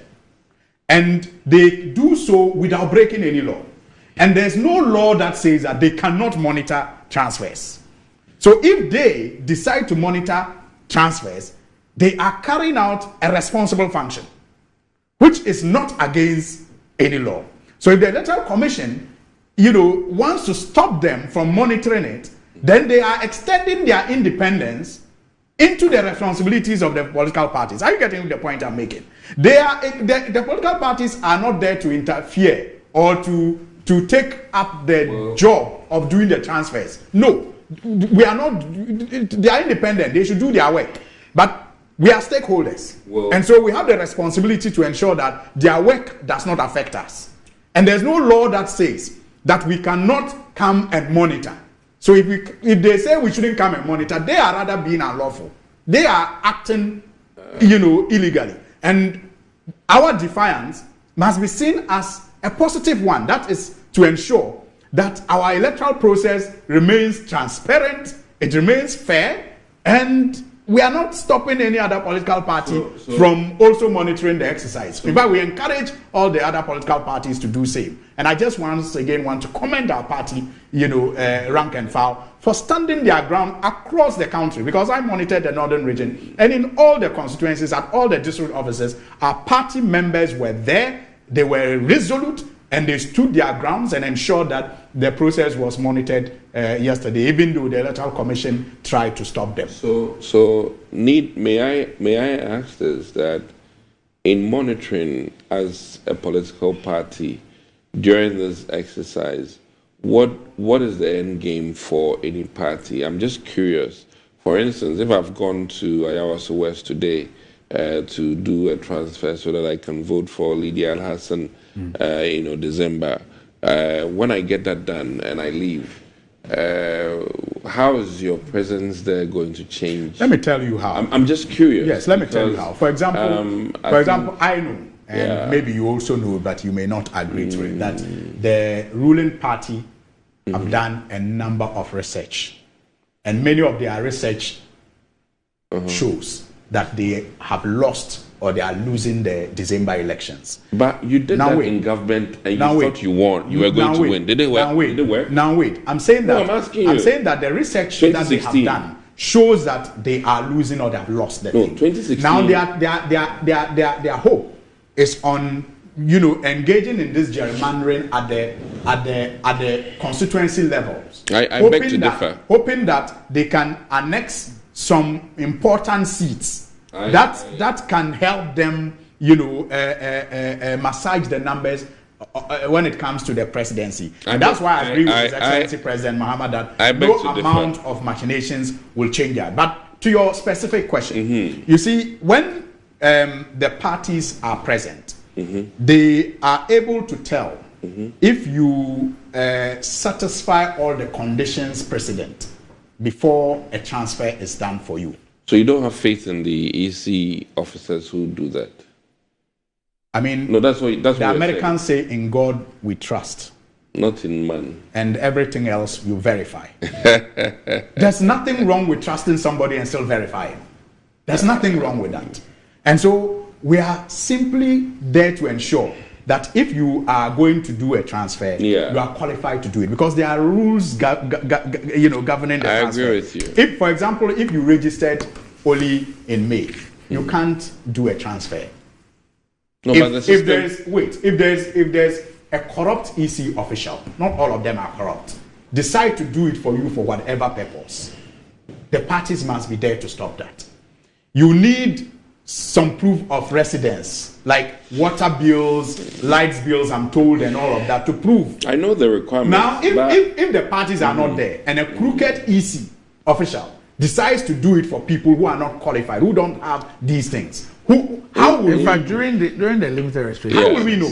The issue that happened up there, where we're told that the EC itself issued a statement and said that the police, they had arrested, it was a party agent who brought to the notice of the police. The place where about some 12 or 13 people were registered with the same with the same Ghana card number. Yes.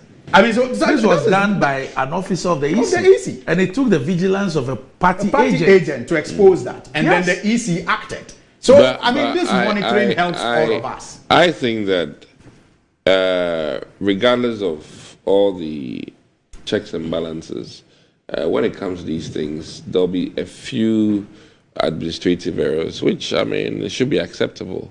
And my key point is that, you see, if there's monitoring, if there's monitoring by all political parties, the administrative errors will be accepted as they are when they are discovered. But if there's no monitoring, even the administrative errors, anybody will be forgiven to think that they are deliberately done to corrupt the system. And you cannot blame anybody who you deny the opportunity to monitor when that person sees administrative errors as deliberately done acts just to disadvantage him or her. I think that in all of this too, we need to look at the tendency of our behavior not making people want to go to the center to do transfers. I'm just saying that, listen, through all of this, to not disenfranchise people. This is a big word. It embarrassed one parliamentarian some time ago. Disenfranchise. I've said it twice. I won't say it the third time.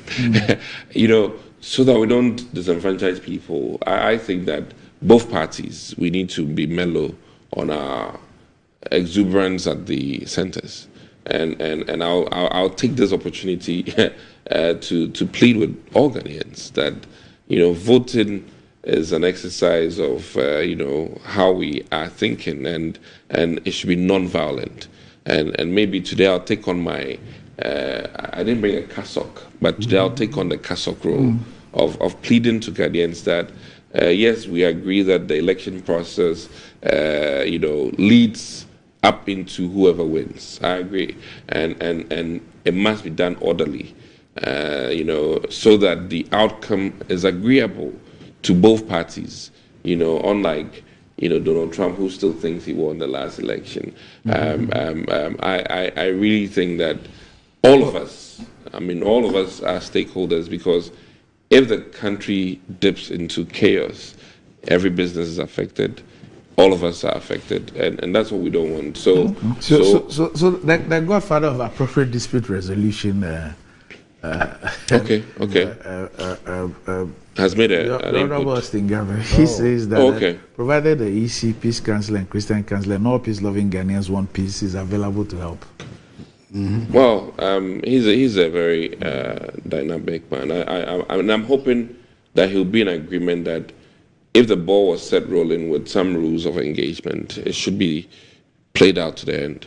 And if even there's midstream changes, they should sit at the table. I don't even understand these things. Me, 92, I was registered as fire service, Okanshi. Okay. Market because Lane. Then we were other shops, so at Okanshi. Afterwards, I moved to Abekan Presby, because it was closer to home. Yeah. And I voted there. Simple. Even when I was at Adenta, you still come I'll there. go to go and vote. I didn't do a transfer. Yeah. You see, I moved to La. Still. I was voting there at Abekan Presby until was it 2020?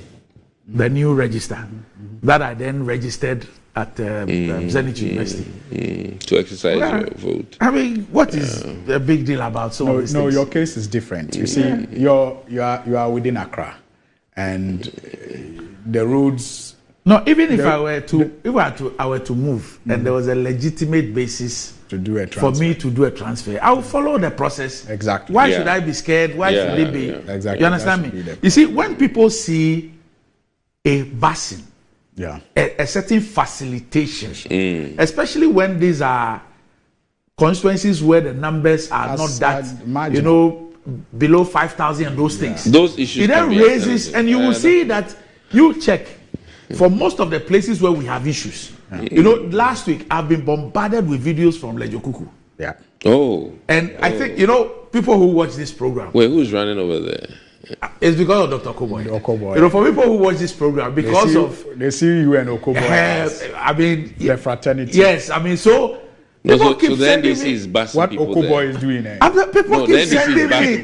Have you seen what your man is doing? The man too, I found out is not even in the country. Yeah, well, sometimes you don't have to be there. No, I'm just saying. I then found that's what led me to find out that he's not. But the point I'm making is that people keep saying, as we discussing this issue now, at least 6 different persons have sent me videos of buses from Lejo Kuku. Yeah. No, but let me be. Those things, and those are the things that generate the tension. In my constituency, but trust me, if you allow the parties to be present and then to monitor and to ensure that even if they are bust, they are people qualified to do the transfer. In my constituency, no, but when you don't allow them there and they see the buses going, it just breeds more mistrust. In my place where Agape is and where the center is, I have to bus people. So I mean, this that one. If I'm busing, need to bus Agape.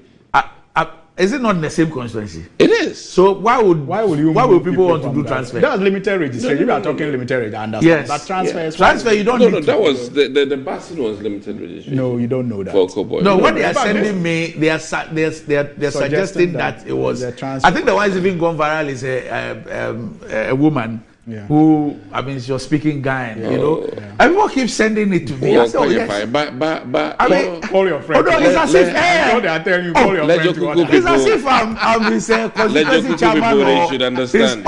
Yes, it's my friend. It's my younger brother and everything. But I've not even had the opportunity of asking him what is going on. Is it true? No, but you see, Okoboy is a nice man. People want to just transfer there and vote for him. It's nice. Oh, my friend. You understand? Me cry. You think I can't wait for him to come. Opportunity I can't wait for him to come and address these issues. I should use opportunity to transfer. You just make you laugh. I mean, who doesn't like a minister of health in this constituency? We all do. You understand? So fanboy, Okoboy, people want to go and vote for him. Just want to. What crime has he committed? He has a tough opponent. That same opponent was dismissed in the last election until he pulled that surprise. So he's a ground worker. He's a deliverer. You know, even in 2020, I mean, at dawn, when the results were declared in Lejo Kuku, and Okoboy had lost. Yeah. People were sending messages to me. As if you're Okoboy. Oh, what we have defeated you. So if Okoboy is doing grounds work, then there was your problem. I might as well just adopt him as my. Right now, people want to go there. Right? People send me message. I'm going to read. We have defeated you. You have lost the election. But this time, you know, I think Suhini agrees that this time, Lejo Kuku will fall for MPP. Oh no! I don't see that happening at all. Okay. I admire the efforts of Okoboy. I like his comeback spirit. Yeah. But trust me, the MP is doing a fantastic job. I mean, in opposition, some of the things that he has been able to accomplish are just, mind-boggling. I cannot wait to see him perform magic when the NDC comes to power with him as a member of parliament. He's been dynamic.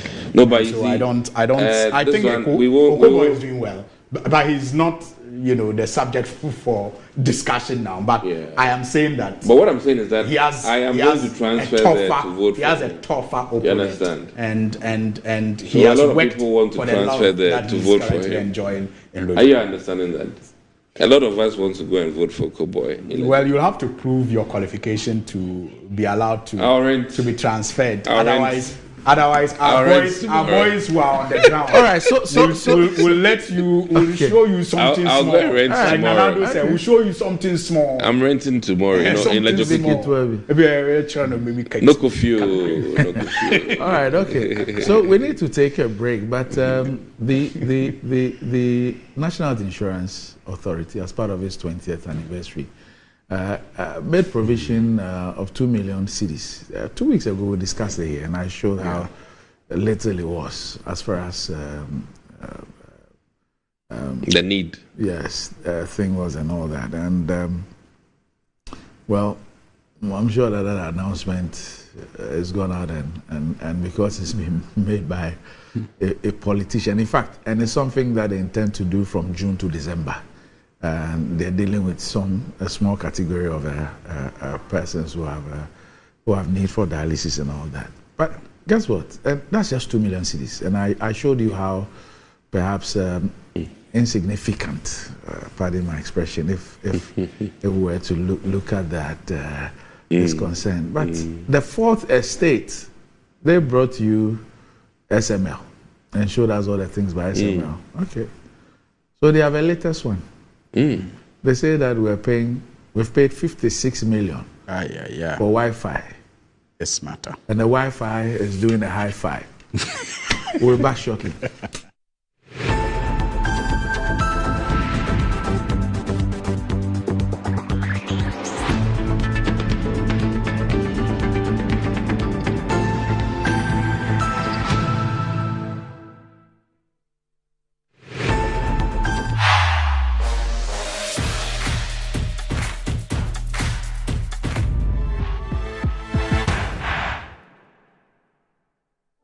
Our stories begin right here, and we never write them alone. There'll be pages we love to read again and again, and some we want to tear out. They are stories of dreamers, stories of creators, stories of strivers, stories of believers, and we're inspired by them all. We invite you to write your story with us. Your story matters, APSA. Walambo! Hey, Walambo! Hey! I asked him to buy me original Polita. Hey, please don't make mistake. Talk to Papa. Open your come on. And you Polita no gala. You hey, Papa. Papa, can Ropo? The Polita is original. The first and the best. What is? Ukota also put the acrobat using it. Polita, yes.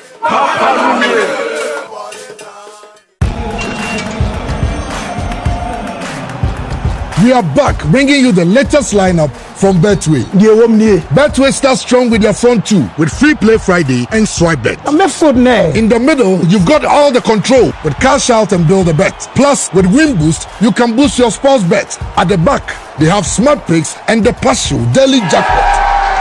You always get way more with Betway. This advert has been vetted and approved by the Gaming Commission of Ghana. Bet responsibly. No under 18. Terms and conditions apply. Betway. Get way more. Jamal Washington powder for now. What in Rahurua? A woman yinkikaya astrono Eddie.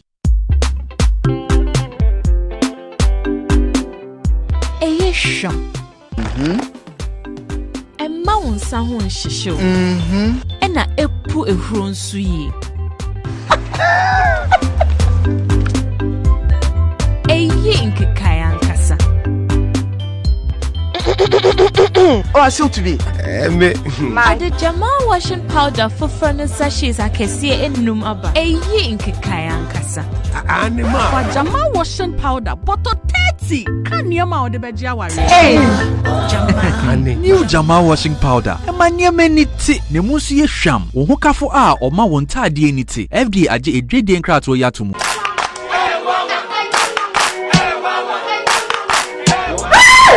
Papa is walking.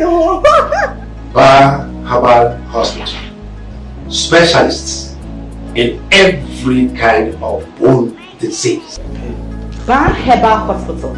Hey baby, a son of Wibia. Nanso, Yari Sapa, a dumpemu Yari. Spinal cord, swelling of the arms, arthritis, bone injury, swelling of the leg with reddish color around it, and so on. See, Bar Herbal Hospital has special ultra-modern machine for checking up the body. I have tried them and I got good results. Try Bar Herbal Hospital.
Right, welcome back to the show. If you just joined us, this is Good Morning Ghana live on Metro TV.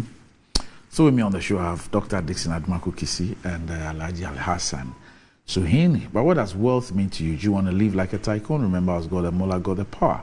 Ghana's newest lottery game draws live on Adom TV at 9 a.m., 12 noon, and 6 p.m. daily. Now pick up your phones, tablets, and computers and download the Game Park Games app on Play Store. You can also play on the website at www.gameparkgames.com or by dialing star 946 on all networks. Just choose 4 numbers from 0 to 9. It's easy to play and easy to win. Charlie, we play this game and make some mola. Nobody beats out in Ghana.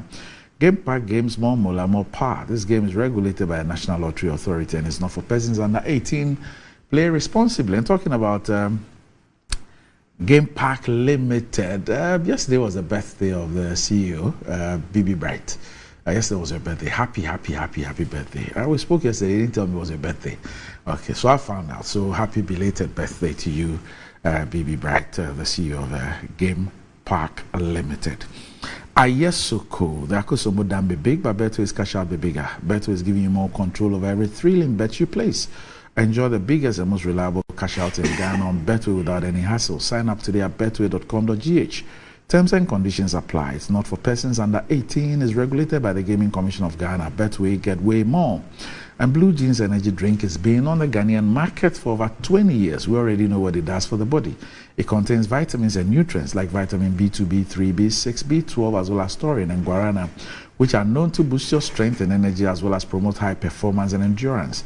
Blue Jeans energy drink has been tested and tried. It's indeed the best. Blue Jeans energy drink is for bold and active men and women. So go and grab a cold can and power your day. It's in shops nationwide.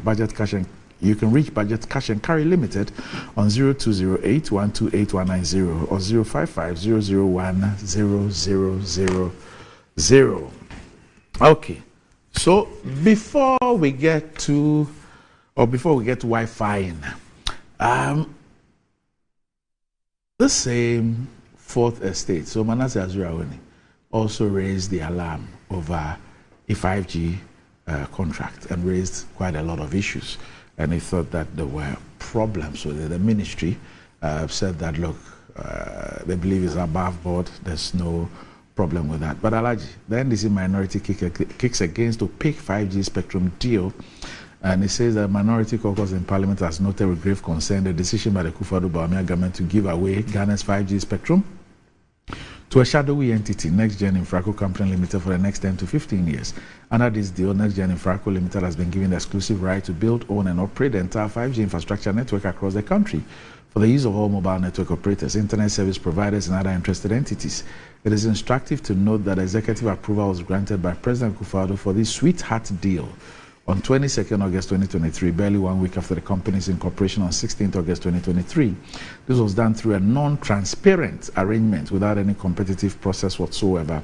After a preliminary study of the processes leading to this opaque transaction, the minority caucus takes the view that a NextGen Infraco 5G deal is inimical to the national interest for the following reasons. One, they say there's a lack of value for money, because the state could have generated up to $400 to $500 million upfront. Says if the government had opted for a more complete process, says the revenue could have been channeled into critical development projects in this time of economic bankruptcy. Says sadly, government is giving away this important asset for a paltry $125 million payable in yearly installments on a work and pay basis over the next 10 years. Okay, so it means that they pay $12.5 million every year for 10 years to cover the 125. And there's an unfair monopoly and exclusivity. It says the company will be the only company to offer wholesale services. All existing mobile network operators and internet service providers cannot offer data and voice without passing through the company. The company will control a substantial 62.5% of every data voice bundle package every mobile user uses, with only 7.5% going to government and 30% for mobile network operators and internet service providers. They say that the monopoly and exclusive rights granted NextGen and that this opaque deal is unfair to other industry players.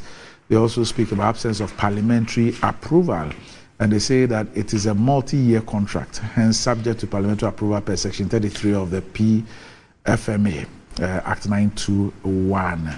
And they say that the government is almost concluding a deal at the blind side of Parliament. This renders the entire transaction unlawful, not void, and of no legal effect.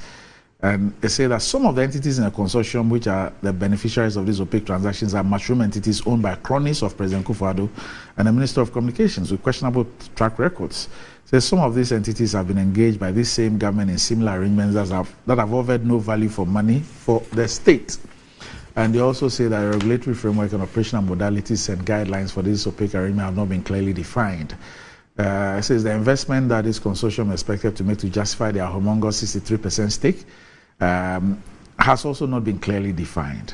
And the caucus holds the view that at the time that the country is in dire need of foreign exchange and non-tax revenues, it's unconscionable that the government will hand over, the Akufo-Addo Bawumia government will hand over the precious and highly sought-after 5G spectrum of the country to a shell company for a pittance. It says clearly this deal for all intents and purposes is inimical to our national interest. So the NDC Minority Caucus has therefore flagged this transaction for eagle-eye scrutiny. In the coming days, we shall be addressing the media and by extension the Ghanaian people on these vexed matters and collaborate with other stakeholders to ensure that our national interest is upheld. Alaji, is this statement not premature to the extent that it looks like the deal is not being consummated? Is it not premature? Especially if you look at the issue of parliamentary whatever. Obviously, people might raise the issue that, look, it's not yet time for this to be brought before Parliament and all that. What has necessitated this particular presser? Well, Randy, first of all, I think that it's important that one makes the distinction between this and the internet service provision to the senior high. Oh, no, schools. It's a different story. Yes, because of the way you introduced. No, it's a different story. Because I was preparing for that one. Oh, no, it's a when different this story. One came. So it's important that we record. This is a handshake before the high five. That's what I wanted us to distinguish, that the internet for senior high schools is unrelated. Different. Yes, it's unrelated to this 5G discussion. I think that the internet to senior high schools is just another example of how this government has just set up entities and business enterprises to rape our country. And I said it many times in the past that every time they came out to announce, their trackers and, gave themselves high marks for doing what they promised to do in their manifesto, I kept asking of impact assessment. So you get up and say, okay, we are going to ensure that all senior high schools have internet, or we have done it. And yet you go to the senior high schools and there's no internet. Really? What is the impact? The you have done it is only to the extent that you have paid somebody 56 million Ghana cedis with no work done. No impact. You talk about one village, one dam. Oh, we have done it. But none of the dams, are even doing half the purpose for which they were supposed to have been set up to do. In fact, many of us who still have some rural communities in our constituencies almost yearly are still bombarded with requests from these villages to help dredge their dams. Dams, in some cases, that were supposed to have been captured under the one village, one dam. But they just went and did something for show. So this internet to senior high schools, I believe, falls in that category of just pretending to be doing something so that some funds can be released to some party apparatchiks to make them rich. But and perhaps that is why it is not too early that the minority has issued a statement on the rollout of the 5G. Randy, you remember that the Minister of Communications was the first to address a presser on the government's intention to roll out the 5G. And that started a conversation that obviously the minority needed to show interest in, because obviously we, inshallah, are the next government, and so such a conversation around such a critical national resource cannot be taking place without the voice of the minority being heard. So I will say on that note, it is not too early that the minority has spoken on this matter. I think it is timely, and we must commend the leadership for making the position of the minority known on this matter. But Randy, I'm not an expert in that area. Mm-hmm. So what I have been doing is speaking to people in that area. And on that note, I will say that even if there are red flags, and I think there are red flags, we should conduct the discussion in such a way that we will be seeking the best interest of Ghana and Ghanaians as far as the rollout of this 5G is concerned. Why am I saying this? From my interactions with people in the industry, I've come to learn that there was a 4G. Randy, whatever that means, there was a 4G. And there was a desire to roll it out, to benefit Ghanaians and to benefit the economy, and that it was auctioned. And because it is a very prized, resource, it could not have been sold for cheap. And so during the auction, many industry players could not raise the required amount needed to purchase the spectrum for the rollout of the 4G.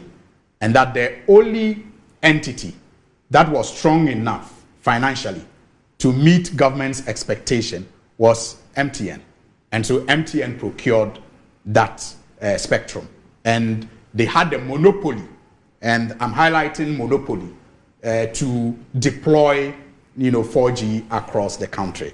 Unfortunately, as we speak, according to the experts, they have not even been able to roll up beyond 14% of 4G. And that, in my view, has fallen short of the expectation of government when it comes to how 4G was aimed, or it was hoped that it will be used to transform our economy and improve our mobile telephony experience as a people. So you have these concerns that are raised about how we dealt with 4G, and you see, you need this history so that it can guide you as to how you take decisions related to this new opportunity to roll out a higher spectrum, in this case, 5G. And you'll want to look at other countries' experiences. I mean, what have other countries done, or how have they rolled out some of these things? Randy, I have, done a little research, and I've realized that many countries in rolling out 5G have done this public-private partnership things. They have used government incentives and subsidies sometimes. They have also, in some cases, collaborated with MNOs, that's the mobile network operators, to share resources and infrastructure. I haven't yet come across a country where the state, so to speak, took on the responsibility of rolling it out on its own without these collaborations. So clearly, then you begin to think that, okay, perhaps there's some sense in ensuring these collaborations. And perhaps that is why government, even when we're dealing with 4G, decided to auction it the way we did, even though it has not lived up to expectation. But Randy, most importantly for me in this conversation is, what is our national strategy to use this 5G to transform change? What is our national strategy? And that is where I fault the NCA, the National Communication Authority, in just asking questions and doing some research on this matter. I came across a national strategy of using 5G to transform change in Somalia, for example. And I was impressed about how the National Communication Authority of that country rolled out a stakeholder engagement that allowed civic and civil society participation in crafting a national 5G strategy to drive transformation and change. We have failed to do that as a country. And it's as if the president and his government have decided what is in our best interest when it comes to how we will use this, rich resource to transform our country and drive change. And perhaps the NCA should have taken a cue from other such bodies across the continent to begin a national conversation that will anchor on our experience with 4G and how the expectations of government when it auctioned it hasn't yet been met. And so we'll have that national conversation of how to deploy this 5G so that we can get better than we got with the 4G. Unfortunately, that hasn't been done. All we were told once upon a time in Parliament was that the minister had announced that there was a need for us to break the monopoly of MTN, monopoly that was enhanced by their access of 4G, and that is in no doubt.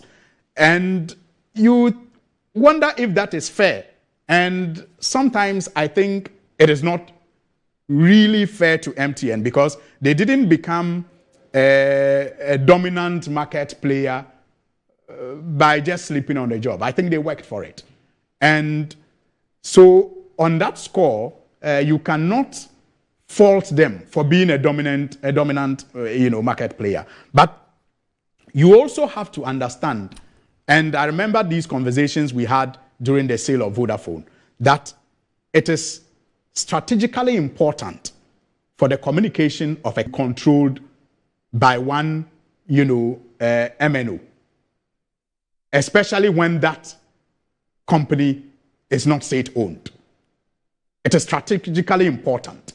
And so even though MTN has worked so hard to become a major market player, a dominant market player, it is still in the interest of the state not to allow them to have that much control over everything communication and data in this country. It is a national security concern that a state should be interested in guarding against. And so I would have expected that a conversation championed by the NCA would have helped us to use this 5G to craft a way of not necessarily disadvantaging MTN, but also creating opportunities for other network operators, especially those that can be controlled and owned by the state, to become more competitive in the industry. But in the absence of that, you have what we have been presented with as, the best deal for the country. And that's why I started by saying that, look, are they red flags? Yes, they are red flags. They are red flags. They are pure red flags. I mean, I've heard talk about when the company was registered, when the executive approval was given, the lack of transparency issues that the minority has highlighted. These are all red flags. Now, it is important that we conduct this conversation around these red flags in such a way that we, at the end of the day, get the best way forward for this country and for mobile companies and consumers of the service that they provide. It's important. It is where I think it is hasty will be to conclude, to make certain conclusions based on these red flags. Right. But it is important to highlight these red flags and see if they are, red flags that can be remedied or red flags that should lead to a change in direction. It is important. Right.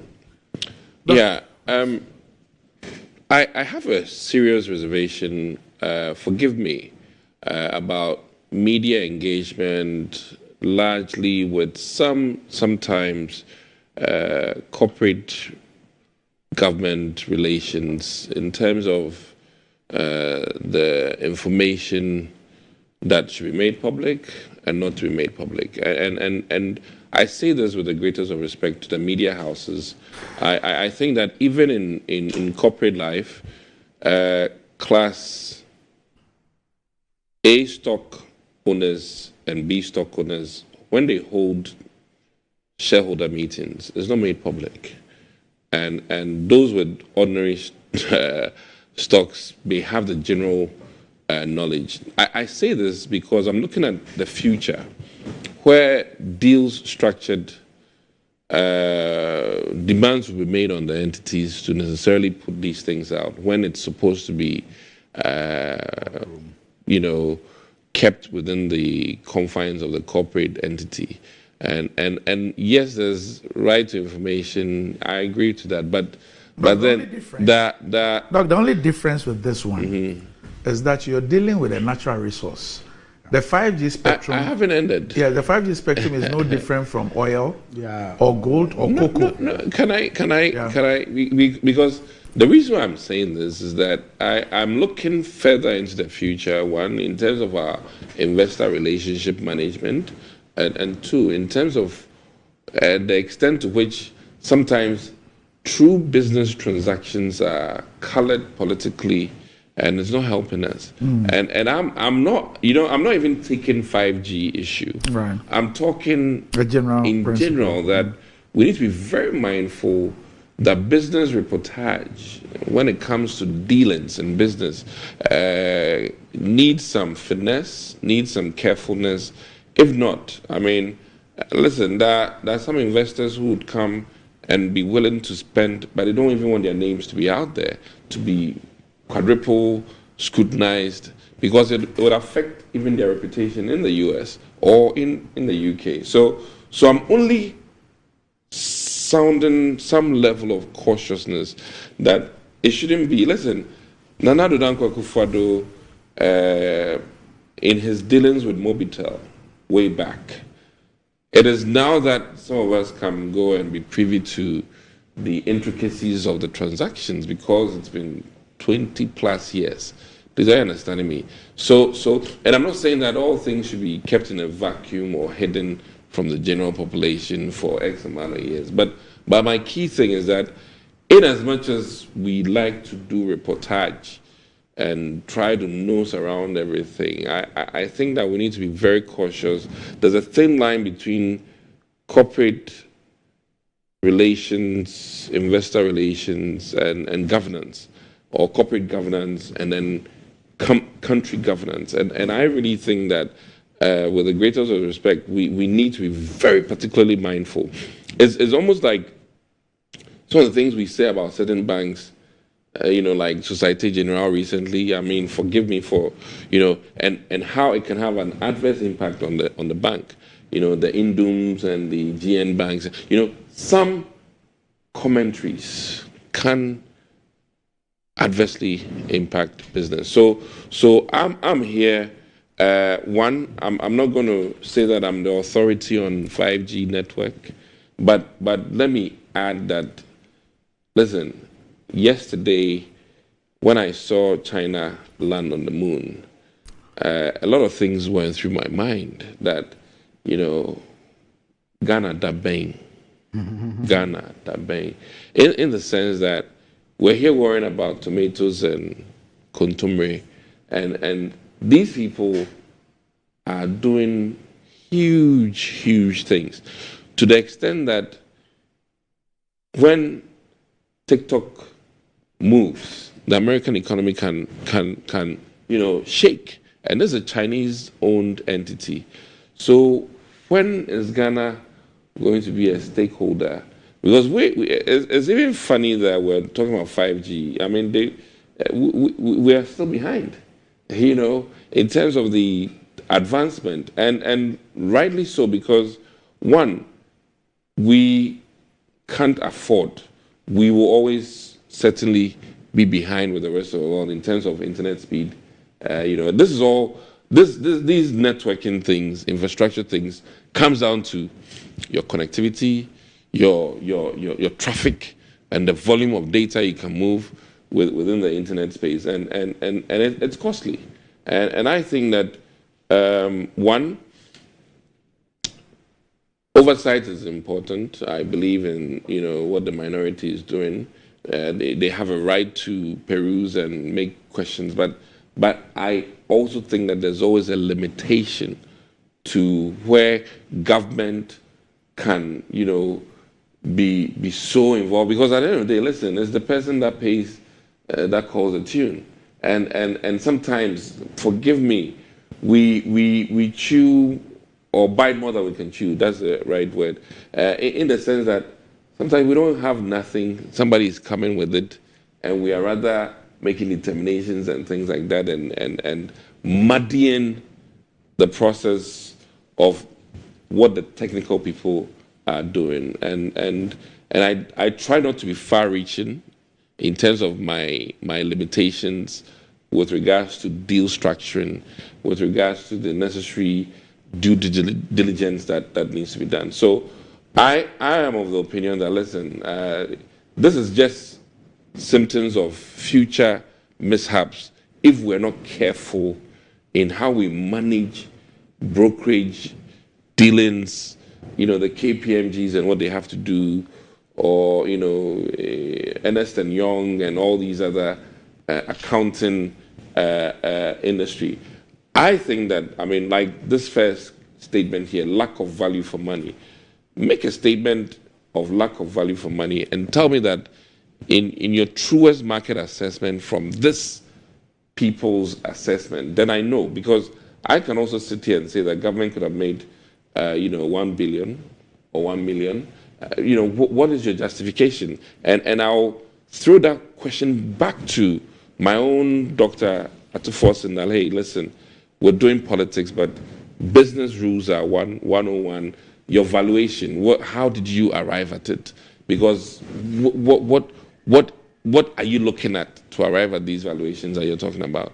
And how do you justify that government could have made, whether 400 to 500? How do you justify it? From what? How do you make money from nothing?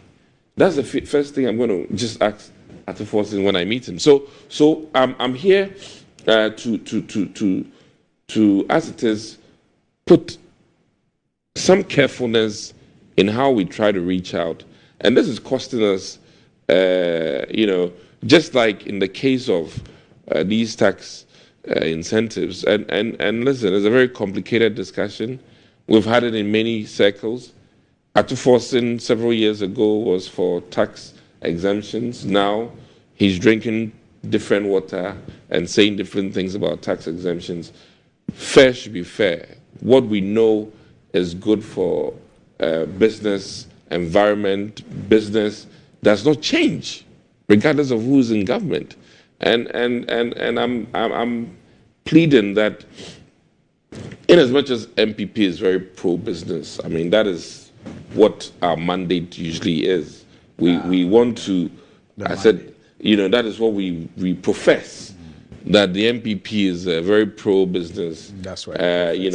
And I believe that in doing all of that, the NDC, being opposition, still need to be mindful of the fact that, listen, if we bring down all businesses down, and supposing you even win, you're going to make it it's going to be difficult for you to bring everything up. So as we do these things, we need to be mindful of the sentiments of the investors we deal with in this country. We need to be mindful of the regulations and rules that are worldwide. I think recently one Ghanaian was arrested in the US as a result of his intent to bribe people, So corporate entities in the foreign world are very particular about their investors and the stories around them. And mind you, sometimes we make damning statements that are totally erroneous, and yet the damages far exceed what we are trying to do. So I'm making a plea here that, listen, there's a limit to how far politics can go. There's a limit to what government can do in terms of business structuring. And if an airline industry is buying an airplane for X amount, listen, those are the market value, and it's the market that determines more than the government. And if you can prove otherwise in court through very well studied estimations, I'm all for it. But his very first statement here, lack of value for money, because we just want to say lack of value for money, please. I'm not in support of that. I want facts and strong figures. It gives a reason why it says there's no value for money. if you read the statement, he says that our conservative analysis shows that the state could have generated up to 400 upfront if the government had opted for a more competitive process. And he also takes issues with the spread of the 125 million over a 10-year period, linking it to a work and pay. That if they have to pay 12.5 million every year over 10 years, they simply will be working, generating the money and using part to pay you. That's the point he's making. We were here when he agreed to 10 years tax incentives for Jata. He was part of it. No, I mean, these are things that are. But this is not tax incentive. This is not a tax incentive. No, I'm just saying. He's saying that it's a payment plan. He's saying that it's a payment plan. He's saying that it doesn't make sense to give this resource to a company and spread the payment over 10 years and ask the company to pay you 12.5 million every year over 10 years. Listen, it is like giving the company the thing work and pay, so that. But it is business structuring. Yeah, but and that is also he's part saying of that the structuring of this business is inimical to the country. Well, you did a 4G. Well, you did a 4G. Yeah. How much did you raise from the 4G? Yeah. If you were to, will somebody disagree that if it were maybe a competitive, even if the process, even if government decided to use the same process, could you have changed the payment plan? Well, I mean, that is subject to further review, but that can be done. But my point here. So I'm saying that raising these legitimate issues is for government or the ministry to come and tell us that we are better off being paid, spreading the payment over a 10-year period. We can do 250 for 5 years, something of that sort. I mean, no, I'm just saying. I mean, but that is but that comes back to my point that business dealings. Ours is to make sure that, one, things are moving appropriately, and we sometimes the nitty-grittiness is like you're micromanaging, and I really think that it becomes far-reaching when you then want to be into the. Yeah, but government is managing the resource on our behalf. It's like government is going to dispose of your oil or gold. But a chunk of the initial investment is from whatever it is, foreign. Whatever it is, the resource which is at the center is your resource. Yeah. It is not somebody's private resource. But you can access so you it cannot without get them. I don't have a problem. I'm not sure that the issue that is being raised here is a public-private partnership issue. Correct. Or the fact that it's going to private hands. Correct. All they are saying is that government could the have process. more. Yes, they're dealing a lot of the. If I read the statement, they are raising a lot of issues about the process. About the process. I'm talking from the experience of from our Mary Deal. Yes. Okay. And forgive me. Listen, we the MPP at some point during the brokerage felt that things were off. But trust me, I mean, I'm not going to miss my words here on TV.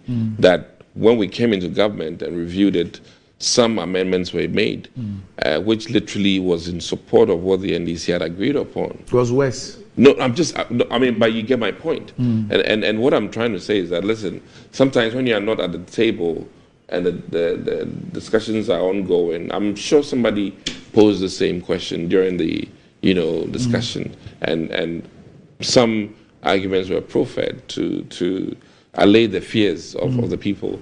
So it is fair, it is okay, but I really think that sometimes we do it too much. Okay, so there's a story. I don't know what you think about this one too. And it's well written, but the contents are not pleasant. It was 11 a.m. on July 6, 2023 at one of Ghana's prestigious senior high schools. Guess which school? Accra Academy.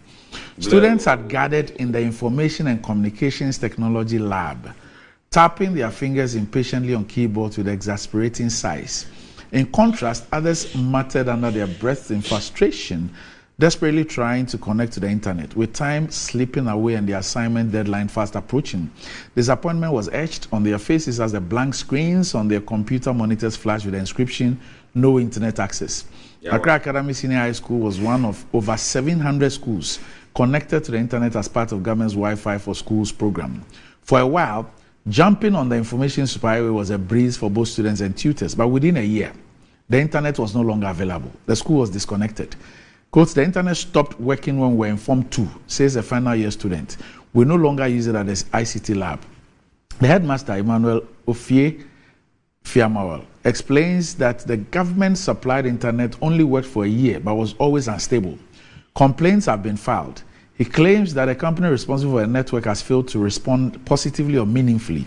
The Old Students Association has since intervened to keep Accra Academy's vital administrative functions connected to the internet. Currently, it's only the school's administration, accounts office, and data room that are connected, said the headmaster.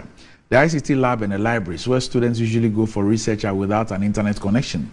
Although Labone SHS has the IT infrastructure installed by the government, the internet has never worked. The school relies on Telcel Ghana's internet service. The government has, however, been paying for internet for the school. Drone says the situation is no better at the Labone SHS, also in Accra. Although the school, okay, so I've just says, however, this service is only accessible in the school's administrative block, which houses the headmaster and other management staff. At the Bolgatanga SHS Big Boss, an e-learning center sits in the heart of the school. The center was put up to facilitate teaching and virtual learning among students while assisting teachers to undertake academic research and prepare their lessons. But a year after it was opened, Wi-Fi internet connectivity stopped working. This has not only affected the e-learning center and purpose it was supposed to serve, it has also affected the preparation of lesson notes by teachers. Since the Wi-Fi stopped working, staff have had to use their mobile data to conduct online research. Authorities say several complaints to the Ghana Education Service and the Ministry of Education have yielded no results. Despite this challenge, Bolgatanga Senior High is qualified for 2 national championships, the National Science and Math Quiz in 2023 and the Energy Commission Senior High School Renewable Energy Challenge in 2022. However, the unavailability of internet connectivity affected preparations as the students could not hold virtual lessons and conduct research work online, forcing the school to opt out of both competitions. This is frustrating and demoralizing. A student who did not want to be named said of the situation. The Free Wi-Fi for Schools program was in fulfillment of a 2016 manifesto promised by the governing MPP to collaborate, quote, with the private sector to provide free Wi-Fi coverage for senior, secondary, and tertiary institutions nationwide, dedicated to learning, administration, and enhancing the capacity to do research. According to the project contractor, the policy resulted in a connection of over 1,000 institutions to the internet as of February 2024. Apart from the SHS's 16 regional education offices, 46 colleges of education, and 260 district education offices were also expected to be connected within a year. Vice President Dr. Mahmoud Bawumia, who launched the initiative in February 2020, said it will be a leveler of academic opportunities.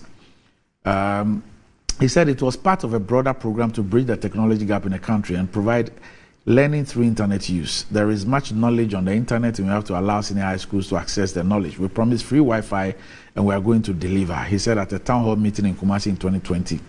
And almost 4 years after the launch of the program, the lofty promises are yet to be fulfilled and a number of schools are without internet connection in Ghana. Yet, 56 million cedis has been paid to Busy Internet, an internet service provider which appears to have since folded up. And its contract is now assigned to a company called Lifted Logistics, which only secured a conditional internet service provider license in February 2024.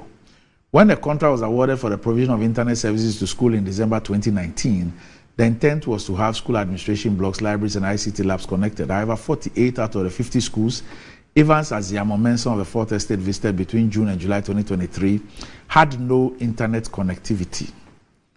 And here, they've spoken to IT coordinators and they're saying that Mr. Jepon Bempa excused that they could not provide information on whether a school's internet was functional or not until August 2023 because Busy Internet suspended its operations for those years is not accurate. Business lead of Lifted Logistics, Dickinson Jepon Bempa, told the Fourth Estate that the company did not present any bill to the government of Ghana for the months it did not provide service to certain schools, but this claim is false. Accra Academy, Labone Senior High School, and Bolgatanga Girls have been without internet under the Busy Internet project for periods up to 24 months. However, they featured prominently on a list of schools whose internet services Lifted Logistics invoiced and received payments for. The company also received payment for St. Mary's SHS, that's Mary's Collegono, Fafra Community DSHS, Adan Technical, Nungwa SHS, Prebi, Teshi Presby, Ashaman SHS, Kbeje, Boku, Edujama, between 2020 and 2023. But all these schools had no internet access for those years.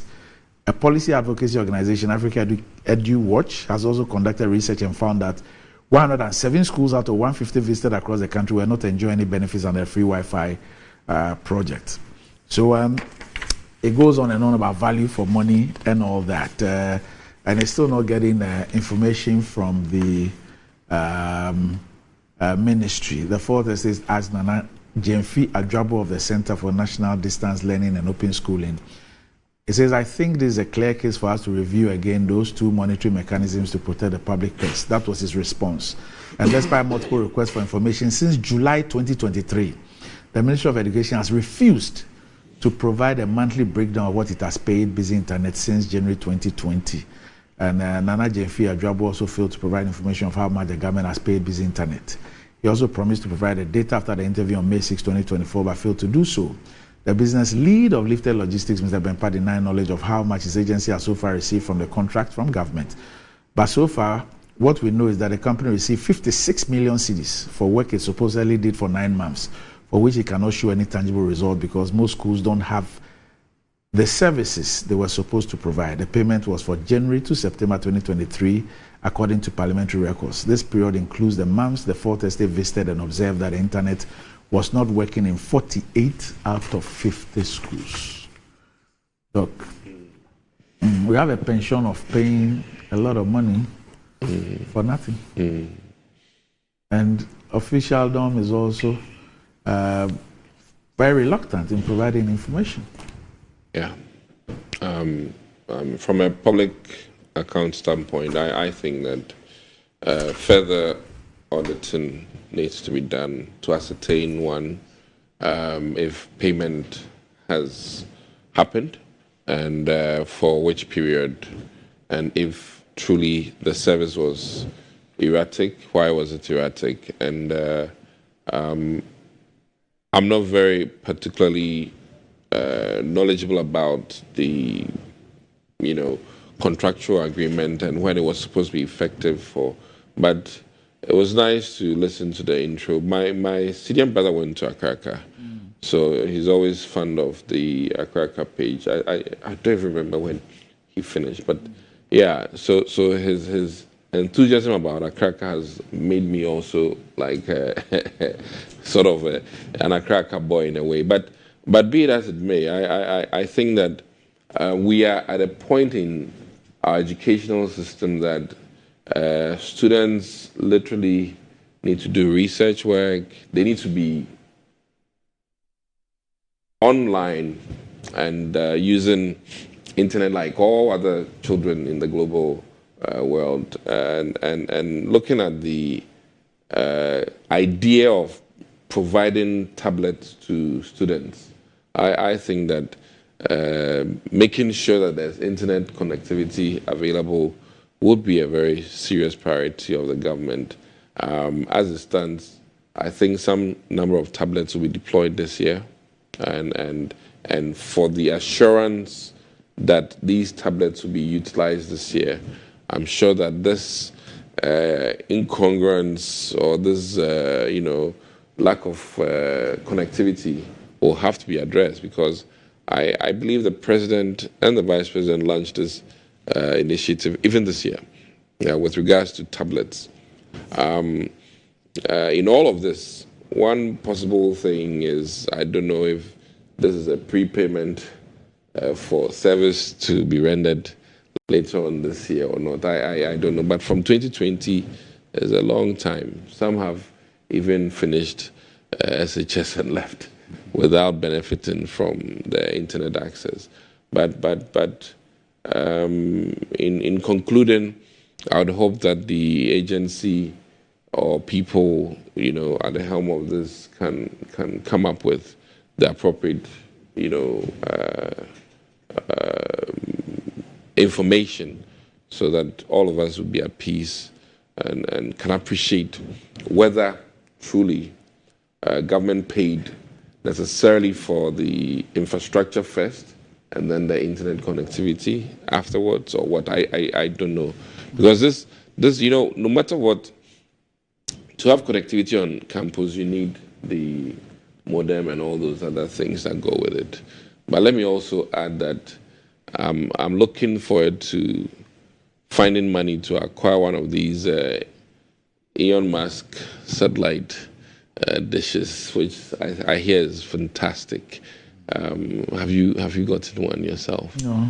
Yeah, I hear it's super fantastic. so that I can try it. Or if they are looking for somebody to try it out in Accra, Ghana, Dr. Adbanku Kisi is ever ready. I hear you can literally work with it anywhere in the world, in Ghana especially, and it will be very nice, very nicely done. I mean, I've seen some of the places where they've used it, especially being on a boat or ship and having powerful internet access is heavenly. Yeah. So for this case, one from a public account perspective, you should be paying for service, and services have to be rendered. So auditing has to be done, and if government has paid for service it hasn't received, it has to be either delivered, the service has to be delivered, or the monies have to be returned. Okay. I mean, it's straightforward. Right. We love paying for nothing. When we claim we don't have money. When we claim we don't have money. No, this is before COVID. When we claim it's after. 2020. 2023. Just last year. Yes. Then that one. Randy, it's so disheartening. It's so disheartening when you see and hear how government spend our limited resources. We can have nothing. Big headline over the allocation of 2 million Ghana cedis. Yes. For dialysis. When 19 people died because we couldn't provide 4 million cedis for a dialysis center to be open. Huh? Yeah. And 19 people died. Yeah. And we can give 56 million. Yeah. And yet we can go and give how much? $11 million for no work done at Paulugu. They say they did design and that's feasibility and constructed when a road. When you even hear those excuses, they say they did a road and something. We are not even talking of Ghana cedis, right? Yeah. We're talking of dollars, $11 million, and then they say they put up some infrastructure and then the wind blew it away. That they did some shed. And then during the rainy season, I mean, $11 million.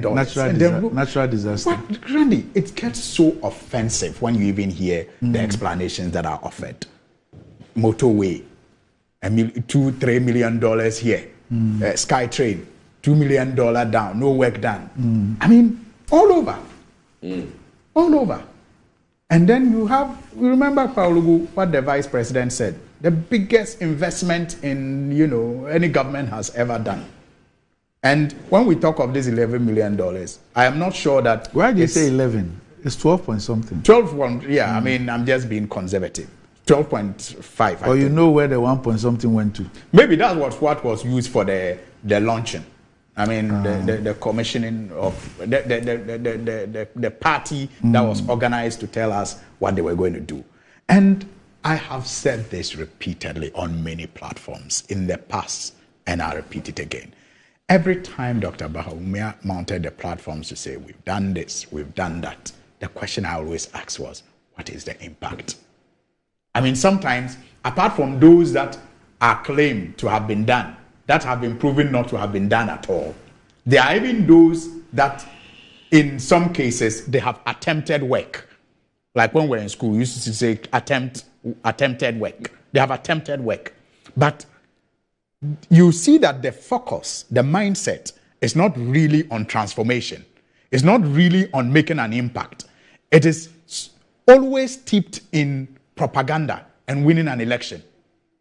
So you see that the intentions that we have when introducing policies and implementing policies can either make those policies lead to transformation and making greater impacts or not. And so for me, I see that this government's intentions, when they are introducing every policy or any program, are always based on two. Who is making the money and are we taking the box? What happens after doesn't really matter. So, internet for senior high schools. Take the box. Go and provide some, shell infrastructure. And who is getting the money? 56 million. Release it to the person. no assessment, no follow-up to see whether it is done. And you can see this story in almost every contract or transaction that this government has engaged in, especially if you go through the audit report on the COVID expenditure. It just stinks. The focus, the intention is never to transform. Look, and you have him talk about digital economy and all of that. Developing a digital economy is based on the infrastructure. And the infrastructure, like those in the fintech business will tell you, is the backbone of any digital economy. And so, Andy, read the NDC People's Manifesto of 2020. Yeah. There's a section titled Developing a Digitally Functional Economy. Developing a digitally functional economy. The 2020 manifesto of the NDC. Yeah. And you will appreciate the level of work and understanding that went into the considerations that were captured, to be rolled out if the NDC had won the 2020 elections. And this would have been rolled out on the backbone of the infrastructure that was already built under the previous NDC government. The 1,000 kilometers fiber optic that was laid from Accra to Boku, the 300 kilometers radius, metro fiber network that was also laid, in Accra and Tema to promote ICT and all of that. Without all of these, you cannot even be imagining a digital economy. And so when that is created by those who know how and those who understand, and that is politically ripped by politically expedient communicators who have been branded as economists, and they get that opportunity, clearly you will find a problem with the way they implement it, because they don't even understand it in the first place. They just find it convenient to be used to win an election. And I just feel so sad that we experimented this disaster. We tried this disaster of a government. I mean, that was a mantra, try me. I feel so sad that as a people, we fail to see through the facade, the deception. And now we have a level of destruction to our economy and almost every sphere of life. So much so that it will require, like the NDC is proposing, all of us, working 24 hours. Working 24 hours to fast track our recovery. And when I say the destruction is in every sector, Randy, even our social and moral, way of life are under threat. Or you want me to give you an example? This LGBTQ that we are doing back and forth on is a clear example of how even our social and moral, life is under threat under this government. Forget the economy, forget the, environment, forget the I call it the 3 E's, energy sector. Forget all the education, the level of devastation just based on sheer greed and corruption that have been created. Our social and moral aspects as a people are also being threatened. And like I said, yes, it may be heartbreaking that we tried and experimented this, but I am very confident that even for those who expected better from this government, they can't wait to join those of us who never believed that they were up to any good to rescue this country and put it back on the road of recovery, requiring all of us to work 24 hours a day to fast track our recovery. So that'll be for the morning. Thanks, gentlemen, for joining me. And I wish you the best of the week. Thank you. As well, up next, GMG Trends.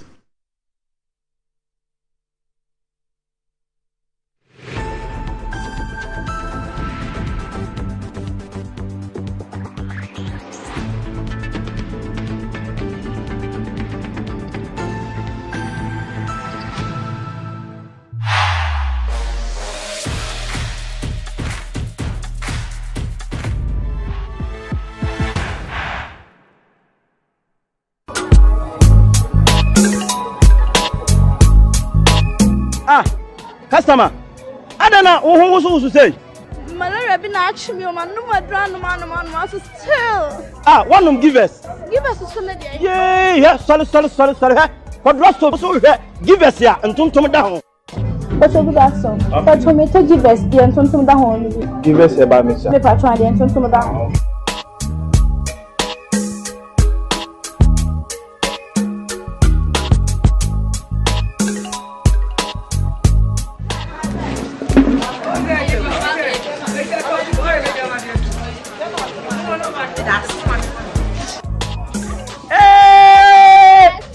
Customer.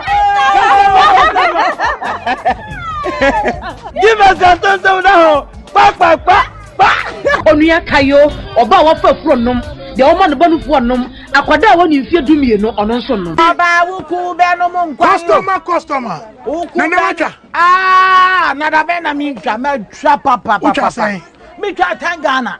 10 Ghana. 10 Ghana cedis. Na no dia, say na obenya. 10 Ghana cedis no. Mi dia. Maybe 54,000 Ghana cedis. 54,000. 540 million. Here. We are the one na make me di you. Skase. Yeah. Ene na giga ade tena we. Tena wa boki. Draw no na asase no we. Ma mi nye volume no.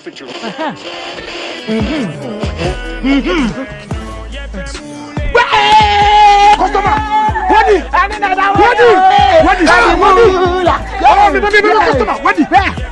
One of our daily lucky winners. Dial *946# to play now. Or you can also play online at www.gamepackgames.com. Game Park is regulated by the National Lottery Authority.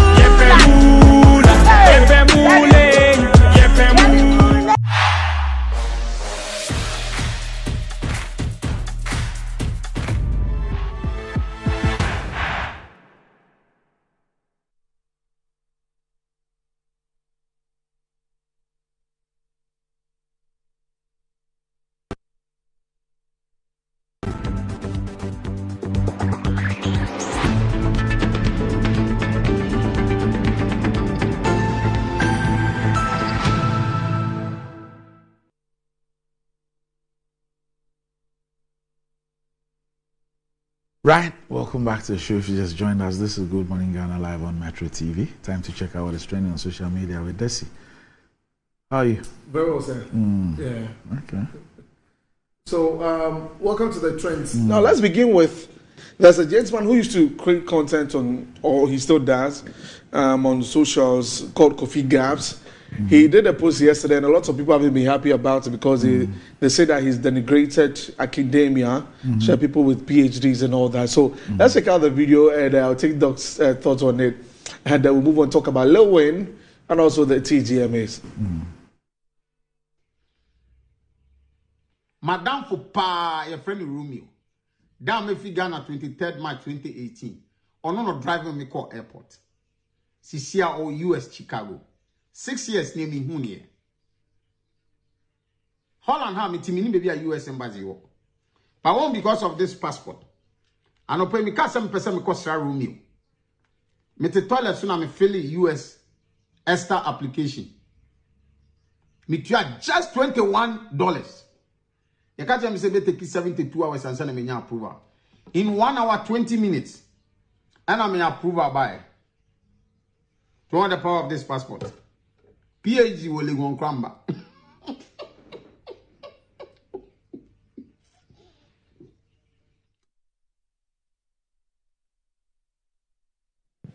So this has triggered a lot of reactions on Twitter. So you'd find Legon PhD trending, you find PhD trending, Ghana Dutch passport trending, and all that in the trends this morning. Some people are saying that, oh, I am a bro, like you're overdoing it. You are disrespecting academia. People who have gone to school and you know, they've done all of these things over the years because of what a Dutch passport that you have. So that has been in the trends since yesterday right up to this morning. A lot of comments about it.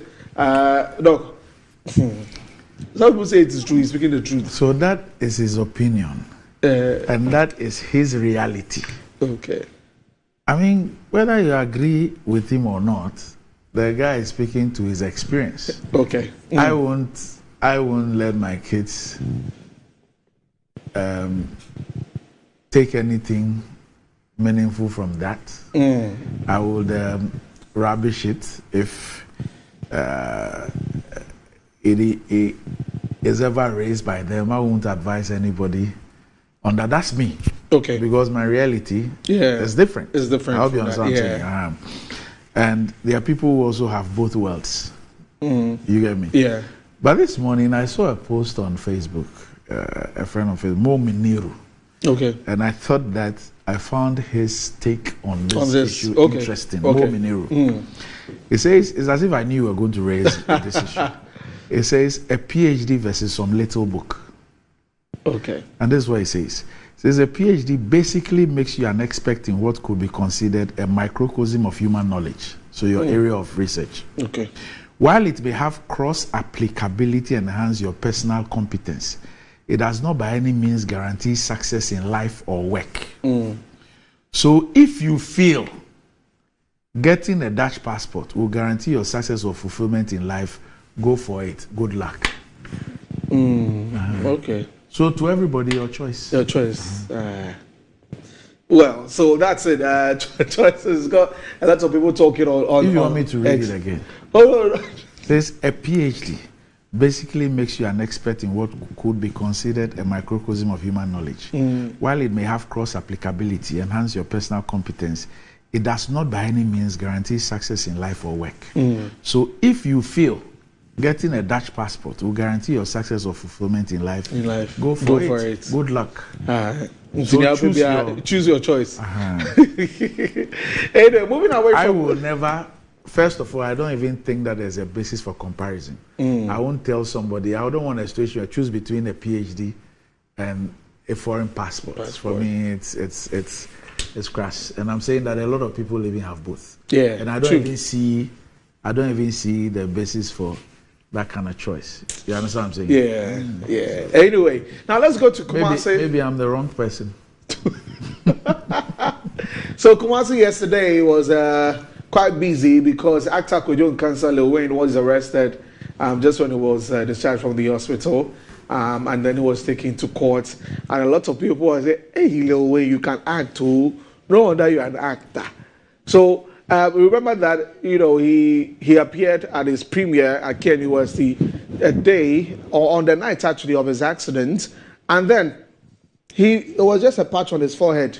But yesterday, when he was discharged from the hospital, taking him to court, that was how he looked. In fact, he was earlier in a wheelchair, and he was taken to court like this. And people are saying, nah, kept nation it is no, I know I can't. But anyway, so Lil Wayne yesterday appeared before the Asokore Mampon District Court, where he was granted a bail of 50,000 Ghana cedis with 2 sureties. And he was charged with dangerous driving and negligently causing harm. Now, his counsel argued that her client has suffered injuries, including internal bleeding, and required further treatment. So some of the comments that this one says, Lil Wayne did not mean to end the life of anyone. It wasn't a premeditated act. It was just an accident he had no control over. This can happen to anyone. Get well soon, Lil Wayne. So that's during the premiere of his movie at the Ken University Great Hall. This one from James says, Ghana Lil Wayne needs to be jailed, not less than 5 years for killing that child. Enough is enough. So, of course, a 3-year-old boy was involved in the accident where he passed on and was buried last week. His father also had issues with his leg. But yeah, yesterday that was all that was happening in Kumasi with respect to Lil Whitney. Okay. So what's his profession? He's an actor. Okay. And what was the title of the movie he premiered? A Country Called Ghana. So he's an actor in a country called Ghana. Yes. Does that answer your question? Nine. Okay. Yes.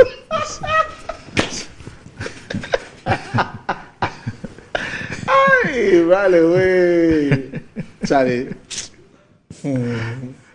Really. Oh, you see this picture?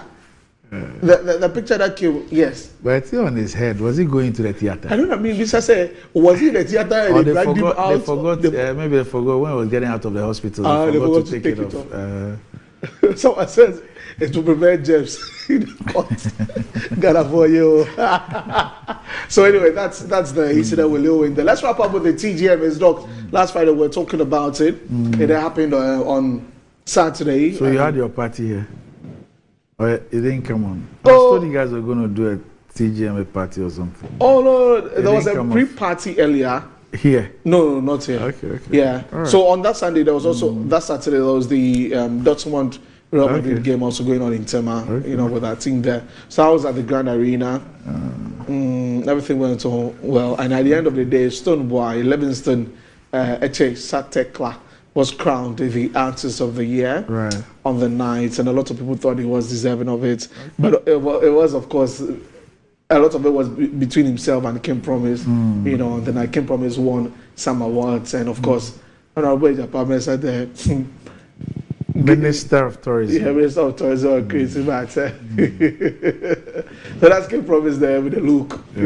Yeah. At least he applauded. Hey, he applauded. That's great sportsmanship. Yeah, he did that, and it was a beautiful night. 25 years of the awards shaped our music over the years. They have, of course, for this 25 years, there were quite a number of issues, during the show. We'll delve into that on the entertainment review. But yeah, congratulations to all the winners on the night. Beautiful performances. Episode was great on the night. Akwabwa, Abranti Amachidede, and Obaroni. I love Episode's music. Yeah, he's really good, and he lets out the place with his outfits for Amachidede. Anyway, so that was also what was in the trends. Of course, the other thing is just Mbappe all through football on Twitter today.